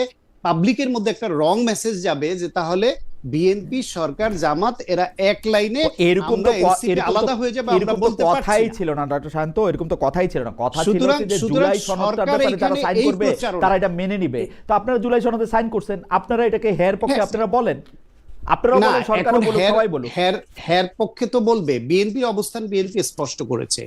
বিএনপি বলেছে তারা না, বিএনপি বলেছে এইটা যে এইখানে জুলাই সনদে যা আছে তার সবগুলোর সঙ্গে বিএনপি একমত নয়। তারা এইখানে তাদের অনেকগুলো নোট অফ ডিসেন্ট আছে। ফলে তাদের এইখানে একটা সেকি অবস্থান আছে, কিন্তু যেহেতু এর মেজরিটির সঙ্গে তারা একমত, সেই জন্য তারাও হ্যাঁ ভোটের পক্ষে, না বলার সুযোগ নাই ওই কারণে বলছে। কিন্তু তারা এইটাও এখন পর্যন্ত ম্যানিফেস্টোতে না আসলেও তারা বক্তব্যে স্পষ্ট করেছে যে বিএনপি কে জনগণ যদি ম্যান্ডেট দেয়, তাহলে জনগণ যাতে বিএনপির এই অবস্থান জেনেই ম্যান্ডেটটা দেয় যে বিএনপি রাষ্ট্র মেরামতের যে 31 দফা প্রকাশ করেছে আগে, এই 31 দফার মধ্যে যতগুলা জুলাই সনদের সঙ্গে ম্যাচ করবে এই কমন বিষয়গুলোর বাস্তবায়ন তারা আগে করবে, তার পরবর্তী পর্যায়ে জুলাই সনদের অন্য বিষয়গুলা, এবং তারপরে তারা বিবেচনায় নিবে যেখানে তারা নোট অফ ডিসেন্ট দিয়েছে সময়ের প্রেক্ষিতে সেগুলোর বাস্তবায়ন করবে কি করবে। আমার মনে হয় ডক্টর সায়ন্তের বক্তব্য ঠিক আছে। ইএমকে টেকনোলজি 4492 উনি বলেছেন, Khaled, let doctors do their jobs, let Islamic scholars do their job, there needs lots of research to give speech on this subject. Right, কিন্তু ভাই আমি জনগণ হিসাবে জানতে চাই 5টা ইসলামিক স্কলার যাদের সবাই আমি শ্রদ্ধা করি, তারা যদি 5 রকম বলে তাহলে কোন রকম ভাবে আমি শাসিত হব সেটা জানার অধিকার আমার আছে। এটা ডাক্তারের কাজ, ডাক্তারের, ইসলামিক স্কলারের কাজ ইসলামিক স্কলারের, ব্যাপারটা এরকম না। আপনিও একটু চিন্তা করে দেখেন। যাই হোক, আমি একটু অ্যাডভোকেট রাসেলের কাছে আসি। অ্যাডভোকেট রাসেল, বাহরাইন ও কুয়েতের মতো সৌদি আরবে হাজার হাজার পোস্টাল ব্যালট আছে নাকি যেখানে জামায়াত সংশ্লিষ্টতার মাধ্যমে নিয়ন্ত্রণ করা হচ্ছে, এমন অভিযোগ, এমন ভিডিও সামনে আসছে। প্রবাসে যাওয়া পোস্টাল ব্যালট জামায়াতের প্রতীক নাকি সুবিধাজনক স্থানে, এসব নিয়ে বিএনপি নির্বাচন কমিশনে গিয়ে অফিসিয়ালি অভিযোগ জানিয়ে এসছে। মানে আপনি কি মনে করেন আমরা বিখ্যাত সাংবাদিক জুলকারনাইন সায়েরের একটা মানে ভাইরাল একটা ভিডিওর মাধ্যমে এগুলি আমরা জানতেও পারছি, আপনি এইটা নিয়ে আসলে কি বলবেন যে ইজ ইট, মানে এটা আপনার চোখে পড়ছে কিনা, জামাত ইসলামী এইটাকে ঠিকমতো হ্যান্ডেল করতেছে কিনা? আমি এটাতে আসি তার আগে বিষয়টা হচ্ছে, আপনি যখন প্রশ্ন করেছেন, আমি তো ছোট মানুষ, আমার প্রশ্নের উপর প্রশ্ন, মানে প্রশ্নগুলো যখন বেশি হয়, সায়ন্ত ভাই যখন বলে তখন ফুল কথাটা বলার সুযোগ হয়, কিন্তু আমি কিন্তু ফুল কথাটা বলার সুযোগ পাই না, যেহেতু উনি সম্মানিত মানুষ, এই জন্য আপনি ওনাকে ফুল কথা বলার সুযোগ দেন। কিন্তু ব্যাপারটা হচ্ছে, এরশাদ যখন কথা বলে, এরশাদ একবার একটা বক্তব্য আমি শুনেছিলাম, উনি কুমিল্লাতে একটা ভাষণ দিচ্ছিলেন যে আপনারা সবাই গরু, আপনারা সবাই ছাগল, এর মধ্যে বিদ্যুৎ চলে গেছে, মাইক বন্ধ হয়ে গেছে। মানে সে বলতে চাইছিল ঘরে ঘরে পালন করবেন, কিন্তু পুরো কথাটা শোনে নাই। তো না শোনার কারণে মানুষ খুব খেপে গেছে যে আমরা গরু, আমরা ছাগল। মানে বিষয়টা হচ্ছে, আপনি যখন প্রশ্নটা স্পেসিফিক একটা প্রশ্ন করেন, এর উপর আমি উত্তরটা দেওয়া শেষ হওয়ার আগে যখন আরেকটা প্রশ্ন আসে, তখন এই যে শান্ত ভাই একটু আগে বললো যে আমার পুরোপুরি প্রশ্ন শেষ হয়নি, বক্তব্যের সাথে একমত না, কিন্তু আপনি কোনো ইয়া ছাড়া আপনি 2 মিনিট বলেন, আমি আপনার বক্তব্যের সাথে একমত না। আমার শেষ না হওয়ার কারণেই এই প্রবলেমগুলো হচ্ছে। দেখেন, আমি প্রথম কথা হচ্ছে, এই যে সরকারটা আছে, বর্তমান যে সরকারটা আছে, এই সরকারটা শান্ত ভাই যেটি বললেন যে হ্যাঁ ভোটের ক্যাম্পেইন করার কোনো সুযোগ নেই। দেখেন, এই বর্তমান সরকারটা কিন্তু প্রত্যেকটা অন্তর্বর্তী সরকার যতগুলো ছিল বা তত্ত্বাবধায়ক সরকার যারা ছিল, তাদের কাজ ছিল একটা, সেটি হচ্ছে নির্বাচন আয়োজন করা। কিন্তু এই সরকারের কাজ কিন্তু একটা না, এই সরকারের কাজ হচ্ছে 3টা। একটা হচ্ছে সংস্কার করা, আরেকটি হচ্ছে বিচার করা, আরেকটি হচ্ছে নির্বাচন আয়োজন করা। তাহলে আপনি এই যে সংস্কারটা, আপনি দেখেন, এই সরকারের বৈধতার জন্য জুলাই সনদের এই যে গণভোটে হ্যাঁ জয়ী হইতে হবে, এই সরকারের বৈধতার জন্য। আপনি দেখেন, আমার তত্ত্বাবধায়ক সরকারের শুনানিতে রিসেন্টলি বিএনপি আইনজীবীদের একটা শুনানি আমি শুনেছিলাম। শুনানিতে ওনারা বললেন যে 1/11 সরকার যে সরকারটা ছিল, এই সরকারটা ছিল অবৈধ। কেন অবৈধ? কারণ আমাদের সংবিধানে 3 মাস 6 মাসের মেয়াদ ছিল, কিন্তু তারা 6 মাসের বাইরে গিয়ে তারা এটাকে কন্টিনিউ করেছে। কন্টিনিউ করার কারণে এই সরকার যেই নির্বাচনটা আয়োজন করেছে, এই নির্বাচনটা অবৈধ। এই নির্বাচনের ধারা পরবর্তীতে সরকার হয়ে যে প্রধান বিচারপতি হয়েছে, এটাও অবৈধ, এবং প্রধান বিচারপতি যে রায়টা দিয়েছে, এটাও অবৈধ। তার মানে কি, এই যে 1/11 সরকারের বৈধতা ছিল না বলে এই প্রশ্নটা পরবর্তীতে আসছে প্রায় 10-12 বছর পরে। তাহলে এই যে বর্তমান যে এই অন্তর্বর্তীকালীন সরকার, এই সরকারকে বৈধ হওয়ার জন্য গণভোট হ্যাঁ ভোটে জয়লাভ করতে হবে। যদি এই সরকার হ্যাঁ ভোটে জয়লাভ না করে, তাহলে এই সরকার বৈধ হবে না। আর যদি এই সরকার বৈধ না হয়, তারা যে নির্বাচন আয়োজন করেছে, এই নির্বাচনটা বৈধ হবে না। আর এই নির্বাচন বৈধ না হলে যারা ক্ষমতা আসতে চায়, তাহলে তো তাদের ক্ষমতাটাও 10-12 বছর পরে ক্ষমতা নিয়ে প্রশ্ন। আমি একটা কথা জিজ্ঞেস করব। জি জি জি, প্রথম কথা হলো যে আপনি আমারে পরিষ্কার করেন, আজকে আপনার কথা না শুনে আমি যাব না, কারণ এটা হচ্ছে যে এইটা হচ্ছে যে আপনার মানে একটা ফ্রেমিং হয় যে আমি প্রশ্নের উপর প্রশ্ন করি, কিন্তু আপনি খেয়াল করেন, আবার শুনে দেখেন, আমি নতুন প্রশ্ন একটাও করি নাই। আপনি যে কথাগুলি বলছেন, আমি প্রশ্নটা করি। আপনি যেহেতু বলতেছেন যে এই গণভোটের উপর সরকারের বৈধতা অবৈধতা নির্ভর করতেছে, তাহলে একটা সরল প্রশ্ন হইতে পারতো, এই সরকার আসলে সরকার পরিচালনায় বৈধভাবে করছে কিনা। হ্যাঁ বা না, কিন্তু আপনি 4টা কমপ্লিকেটেড বিষয় এটার মধ্যে রাখছেন, 4টা মিলে একটা প্যাকেজ বানাইছেন, এইটার উপরে একটা হ্যাঁ বলতে বলছেন, এটার উপরে একটা না বলতে বলছেন। এখন আমি এই 4টার মধ্যে 3টা বিষয় একমত হতে পারি, একটা বিষয় একমত নাও হতে পারি, যেটা হচ্ছে খুব পপুলার কথা। আমি অবশ্য মনে করি যে না, আপনি সবারই আমি বলে দিই যে না হ্যাঁ ভোট দেন, কি আছে, এতদিন পরে একটা ভোট পাইছেন, পজিটিভ থাকেন, পজিটিভলি ভোট দেন, হ্যাঁ ভোট দেন দেন, সেইটা কথা না। কিন্তু কথা হলো যে এইটা কি সত্য আসলে, সরকারের বৈধতা অবৈধতার প্রশ্নটা তো সরকার করতে পারতো। না না না, যদি ওইটা কনসার্ন হইতো, আমরা যে সবাই ভোট সংস্কারগুলো দিতাম, দেখেন, আমরা সবাই খালিদ ভোট ভাই, দিতাম হ্যাঁ ভোট, যে হ্যাঁ ভাই খালিদ আপনি ভাই, বৈধ।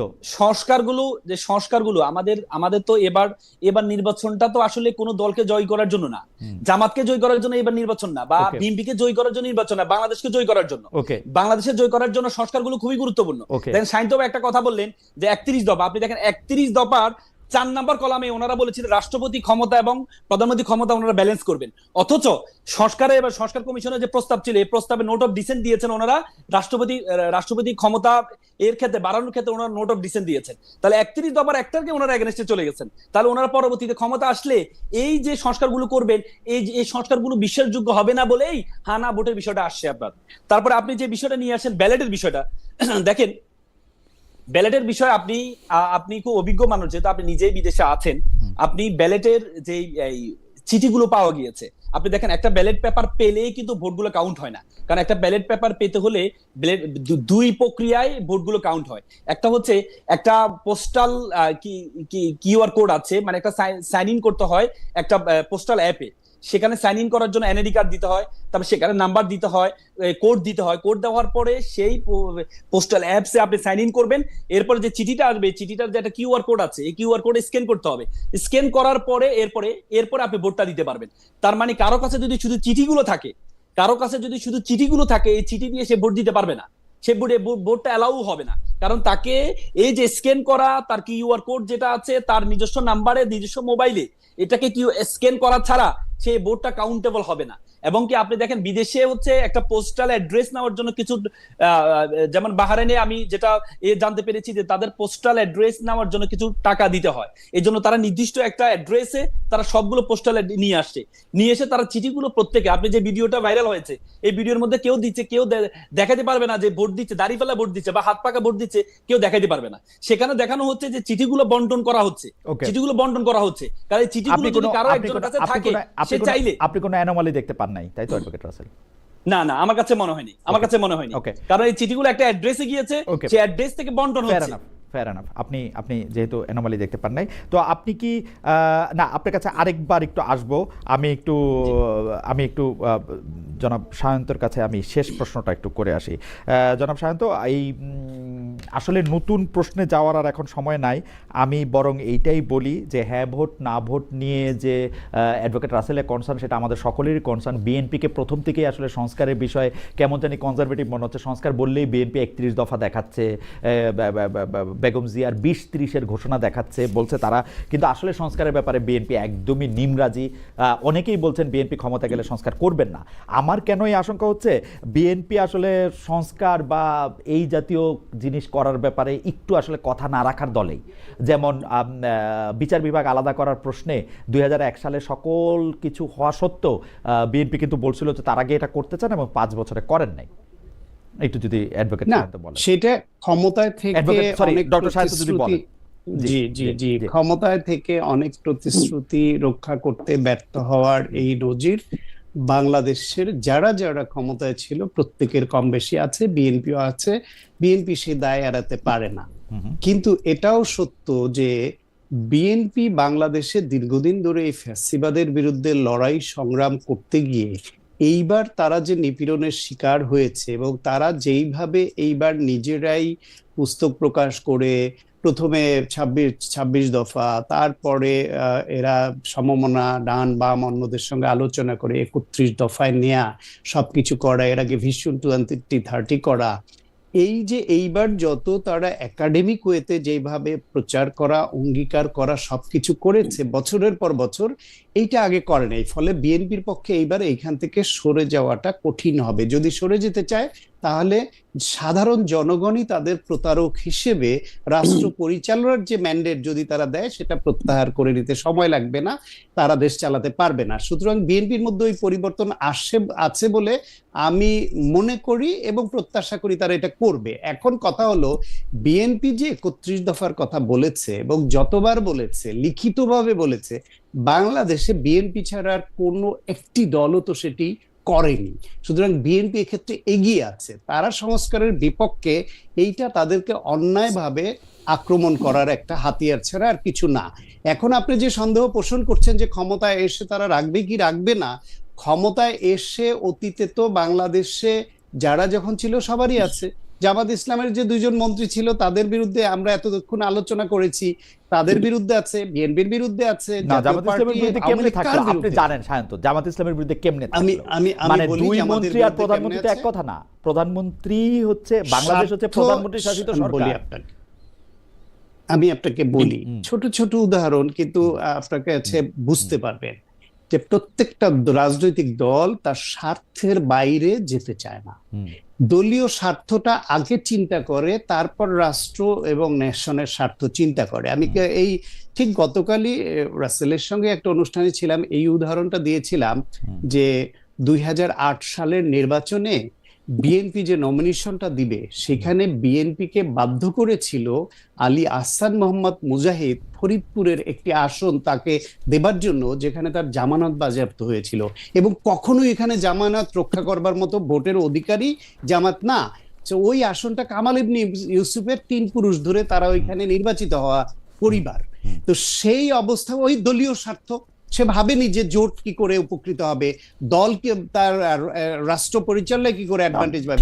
এইভাবে এই ছোট থেকে বড় শুরু করে রাষ্ট্র পরিচালনায় যখন আসলো, আমার খুব লাগসই লাগলো না। কারণ আপনি কি বলতে চাচ্ছেন জনাব মুজাহিদ ইচ্ছা করে আত্মহত্যা করতে সেখানে গেছে? মানে জনাব মুজাহিদও তো একজন ভেটারান পলিটিশিয়ান, তারও তো একটা আলাদা থাকা দরকার। সে জানতো যে সেবার আওয়ামী লীগের এত দুরবস্থা, সেখানে সে নির্বাচনে পরাজিত হলেও পরে সে কোটায় মন্ত্রী না হলেও অঘোষিত এমপি থাকবে। কেন দরকার?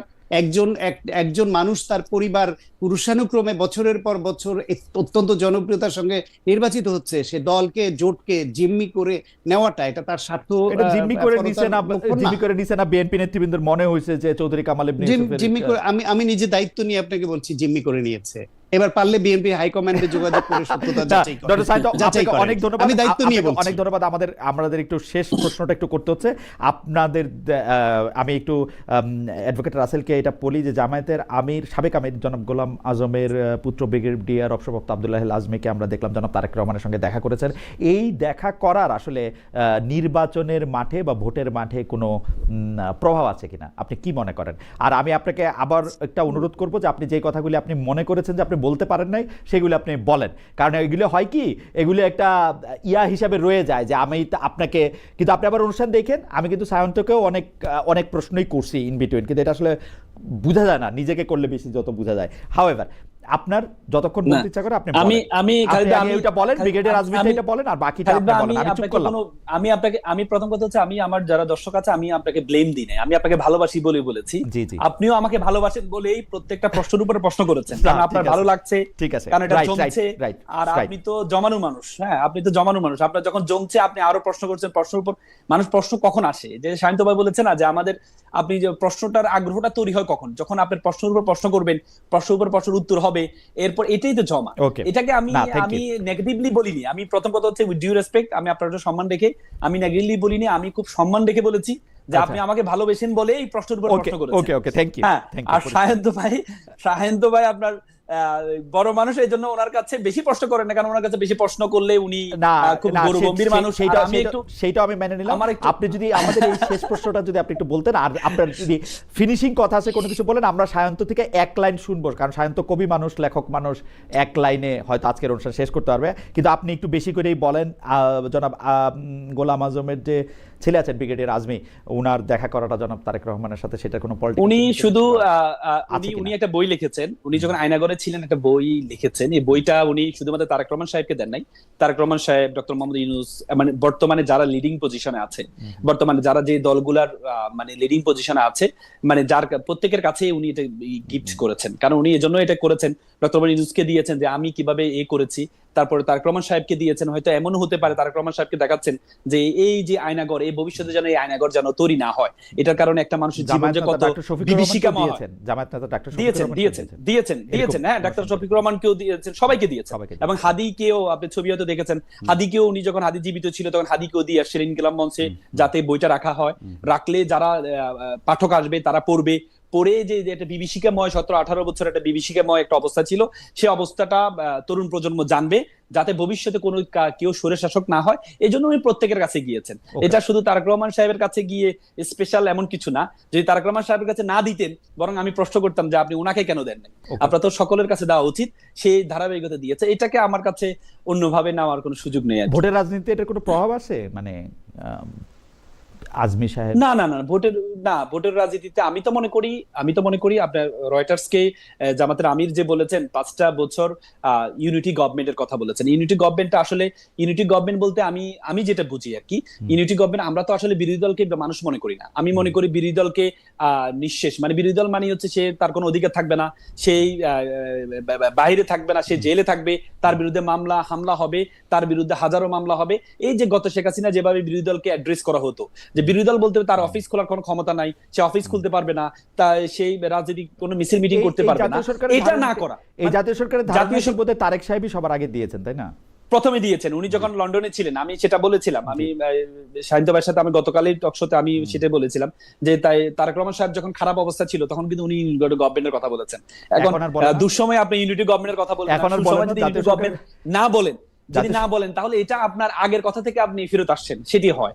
আর তার চেয়ে বড় কথা হচ্ছে খালিদ ভাই, আপনি যেটি বলেছেন, আমি মনে করি এই যে হ্যাঁ না বাংলাদেশকে আগামীর বাংলাদেশকে তৈরি করার জন্য হাঁটা খুবই গুরুত্বপূর্ণ। আপনি দেখেছেন বিএনপি কিন্তু অলরেডি না ক্যাম্পেইন শুরু করেছে, যদিও ওপেনলি ওনারা বলছেন যে আমরা হাঁয়ের পক্ষে আছে। আপনি রিসেন্টলি কয়েকটা ভিডিও ভাইরাল হয়েছে, বিএনপি নেতা বলছেন, আওয়ামী লীগদেরকে বলছেন যে তোমরা যারা আওয়ামী লীগ আছো, তোমরা এখন কিন্তু তোমাদের দল স্থগিত আছে, ভবিষ্যতে তোমরা যদি যদি জলাপ করে ওইরকম স্থানীয় নেতাদের ভিডিও ভাইরাল ধরলে আপনাদের স্থানীয় নেতারা চট্টগ্রামে বা যাদের নাম একটু মোগল বাদশাদের নামে, তারা যে কি কথা বলে সে নিশ্চয় আবার শুনবেন আর কি।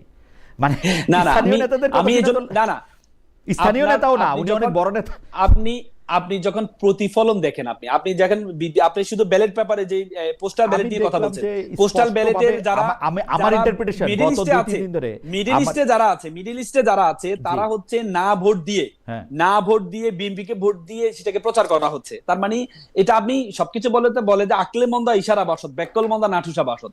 আকল মানে ইশারা দিলে হয়, ইশারা দিলে বোঝা যায় যে বিএনপি যে হায়ের পক্ষে নেই, এটা ইশারা দিলেই বোঝা যাচ্ছে, কারণ তারা শুরু থেকেই ছিল না। এটা বলতেছেন, কিন্তু আপনি এটা মানে আমি বিএনপির লক্ষণ দেখে বুঝি, কারণ হচ্ছে যে মির্জা ফখরুল ইসলাম আলমগীর বলছেন না দেওয়ার কোনো সুযোগ নাই, এদিকে নজরুল ইসলাম খানের সাথে যখন নির্বাচন পরিচালনা কমিটির প্রধান, তার সঙ্গে যখন ইলেকশন দেখা হয়েছে, তিনি বলছেন যে আমরা না হায়ের পক্ষে বলছেন, কিন্তু সাংবাদিকদের সামনেই বলছেন। আর কয়দিন পর আপনারা এগুলি বলবেন, 2 দিন পরে দেখবেন বিএনপি আরো জোরে সোরে হায়ের প্রচারণায় নামছে, তখন তো আর না এটা নামা দরকার, সবাই নামা দরকার, শুধুমাত্র বিএনপি আমি মনে করি সবাই নামা দরকার। এই যে আমরা যে বলছি, বলার কারণে যদি বিএনপি নামে তাহলে এটা বাংলাদেশের জন্য ভালো হবে। আচ্ছা, বাংলাদেশের জন্য ভালো, ভবিষ্যতে স্বৈরশাসক তৈরি হবে না। আমরা যে আপনি অধিক ক্ষমতা কিন্তু মানুষের স্বৈরশাসক বানিয়ে দেয়। এই যে ব্যালেন্স অফ পাওয়ার, দ্বিকক্ষ বিশিষ্ট গভর্নমেন্ট যেটা, দ্বিকক্ষের বিরুদ্ধে কিন্তু নোট অফ ডিসেন্ট আছে। তো তার মানে যদি যদি জয়লাভ না করে তাহলে দ্বিকক্ষ হবে না। আর দ্বিকক্ষ যদি না হয় তাহলে মাত্র 39% ভোট পেয়ে আপনি 260 আসন পাবেন, আর 40% ভোট পেয়ে আপনি মাত্র 60 আসন পাবেন। এমনই হচ্ছে। দ্বিকক্ষের ব্যাপারে তো কেউ আপত্তি জানায়, মানে দ্বিপক্ষে পিআর, তাই তো?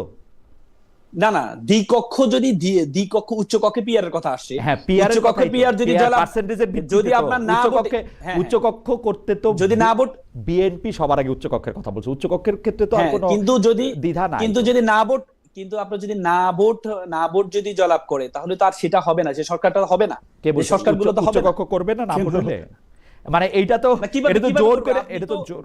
আপনি তো 31 দফায় এখনই বলে দিচ্ছেন, আপনি 31 দফায় যেটা বলেছেন সেটাও তো আপনি পালন করছেন না।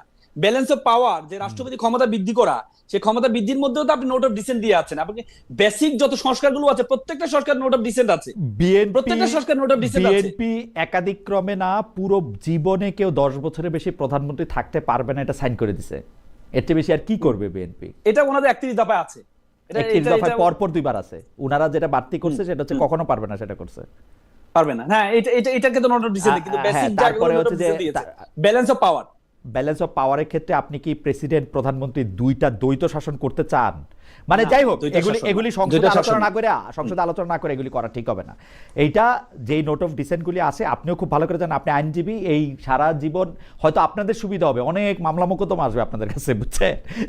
এইগুলি নিয়ে আপনারা, কিন্তু অন্য মানুষের অনেক অসুবিধাও হইতে পারে। হাউএভার, তবু আমরা আশা করব যে যেহেতু জুলাই সনদের মধ্যে বা জুলাই ঘোষণার মধ্যে সবগুলি রাজনৈতিক দল, আমাদের প্রফেসর আলী রিয়াজের নেতৃত্বে একটা সংস্কার কমিশন হয়েছে, সংস্কার কমিশনের নেতৃত্বেও সব প্রফেসর ডক্টর মোহাম্মদ ইউনূসী ছিলেন, কিন্তু আলী রিয়াজ সাহেব কো চেয়ারম্যান হিসেবে সেইগুলি সবগুলি এটা দেখছেন। আমাদের মনির হায়দার ভাই ছিলেন, অনেক কথাবার্তা, অনেক কিছু হয়েছে, কিন্তু অনেক দলের সাথে অনেক কথা হয়েছে। এটা একটি কিছুটা ফল বয়ে আনুক, আমরা এই সংস্কারগুলি বাস্তবায়িত হতে দেখি, গণভোটেও যেন এটা প্রতিফলন দেখি। আমরা ডক্টর সায়ন্তকে দিয়ে শুরু করছিলাম, কিন্তু যেহেতু ডক্টর সায়ন্তের মনে হয়েছে যে আমরা ওনার সঙ্গে একটু কম কথা কইছি, সেই জন্য উনিই শেষ করুক আজকে। আপনি এটা শেষ করেন। আমরা তরুণ আইনজীবী রাসেলকে আমরা শুনছি, আপনি গণভোট নিয়ে যদি আর কোনো কিছু বলেন। না, ঠিক আছে, কথা তো বহু বছর ধরে বলছি, এখন একদিন একটু কম বা বেশিতে এমন কিছু এসে যায় না। তো কথা হচ্ছে গিয়ে গণভোটের প্রশ্নে আমি ব্যক্তিগতভাবে মনে করি যে এখানে হা জয়যুক্ত হলে বিএনপির হারানোর কিছু নাই, বরং বিএনপির 31 দফার বেশিরভাগ যেহেতু এই সনদের মধ্যে আছে, হা জয়যুক্ত হলেও যে অল অন এ সাডেন সব বাস্তবায়ন করতে হয় এমন তো নয়, পর্যায়ক্রমে করবে। সেই ক্ষেত্রে বিএনপির যেগুলোতে প্রায়োরিটি বলেই দিয়েছে যে 31 দফার মধ্যে ম্যাচ করে যেগুলো, সেগুলো আগে করবে এবং পর্যায়ক্রমে করবে। এতে খুব হারানোর কিছু আছে বলে আমি মনে করি না, এবং যথেষ্ট সময়ও পাবে। ফলে রাষ্ট্র সংস্কারের পক্ষে যেহেতু বিএনপি প্রথম উচ্চকণ্ঠ হয়েছে, লিখিতভাবে পুস্তক প্রকাশ করে জনমত গঠন করেছে, এইখানেও তাদের হ্যাঁ জয়যুক্ত হলে বা হ্যাঁ পক্ষে থাকলে হারানোর কিছু আছে বলে মনে করি না, বরং তাদের অর্জনের বিষয় আছে। এক, দুই হলো জি আরেকটু বলবেন? আচ্ছা, তাহলে আপনি 1 মিনিটের মধ্যে শেষ করেন ডক্টর সায়ন্ত, আমাদের আর। হ্যাঁ, দ্বিতীয় হলো গিয়ে এই নানান সময় নানান প্রশ্ন আসে, অতীত বর্তমান ঘাটাঘাটি না করা। আপনি যথার্থই বলেছেন যে অতীতের উপর ভিত্তি ধরে বর্তমান রচিত হয় এবং বর্তমানের উপর ভর করেই ভবিষ্যৎ রচিত হবে। সুতরাং আমরা অতীত বর্তমান ভবিষ্যৎ কোনোটাকে অস্বীকার করতে চাই না, একটা দিয়ে আরেকটাকে ঢাকতে চাই না। আমার কাছে খুব গুরুত্বপূর্ণ আমার বাংলাদেশের জন্মের ইতিহাস, আমি জন্মের ইতিহাসকে ভুলে যেতে দেব না। ভুলে যারা যাবে তাদের সঙ্গে আমি নাই। বাংলাদেশের যে কোনো গণতান্ত্রিক মুভমেন্টে যারা পজিটিভ ভূমিকা রেখেছে সেইটাকে আমার অ্যাপ্রিডিয়েট করতে হবে, যখন যারা যতটুকু করেছে, আর সর্বাগ্রে 24কেও আমাকে আপহোল্ড করতে হবে। সুতরাং এই সব কয়টা যারা করবে, আমি চাই মানুষ যেন তাদের পক্ষে থাকে। Thank you.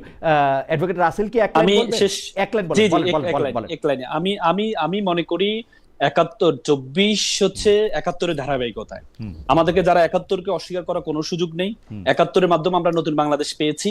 আমরা যারা স্বাধীনতার পরবর্তী জন্মগ্রহণ করেছে, আমরা সবসময় 71-কে ধারণ করি এবং 71-এর চেতনা যেটা দেশপ্রেম, এই দেশপ্রেমকে সবসময় লালন করি। কিন্তু ইতিপূর্বে আমরা দেখেছি অতীতকে টেনে নিয়ে এসে আমাদের ভবিষ্যৎকে চুরি করা হচ্ছে, অনেকবার আমরা দেখেছি। সুতরাং আমরা এই প্রজন্ম চাই না অতীতকে টেনে এনে ভবিষ্যৎকে চুরি করা। আমরা চাই বিভক্তির জন্য না, আমাদের দেশটা হবে যারা বর্তমানে দেশকে ওন করবে, দেশকে ভালোবাসবে এবং কি দেশের মুক্তিযুদ্ধ চেতনাকে ওন করবে, তারাই বাংলাদেশের আগামী বাংলাদেশের চেতনা যারা ওন করবে তারা বাংলাদেশকে শাসন করবে। সে চেতনা মানে হচ্ছে দেশপ্রেম, সে চেতনা মানে দেশকে লালন করা। ওকে, সেই দেশপ্রেম এবং দেশকে লালন করা। ডক্টর সাখাওয়াত হোসেন সায়ন্ত এবং অ্যাডভোকেট রাসেল, আপনাদের দুজনকে অনেক অনেক ধন্যবাদ।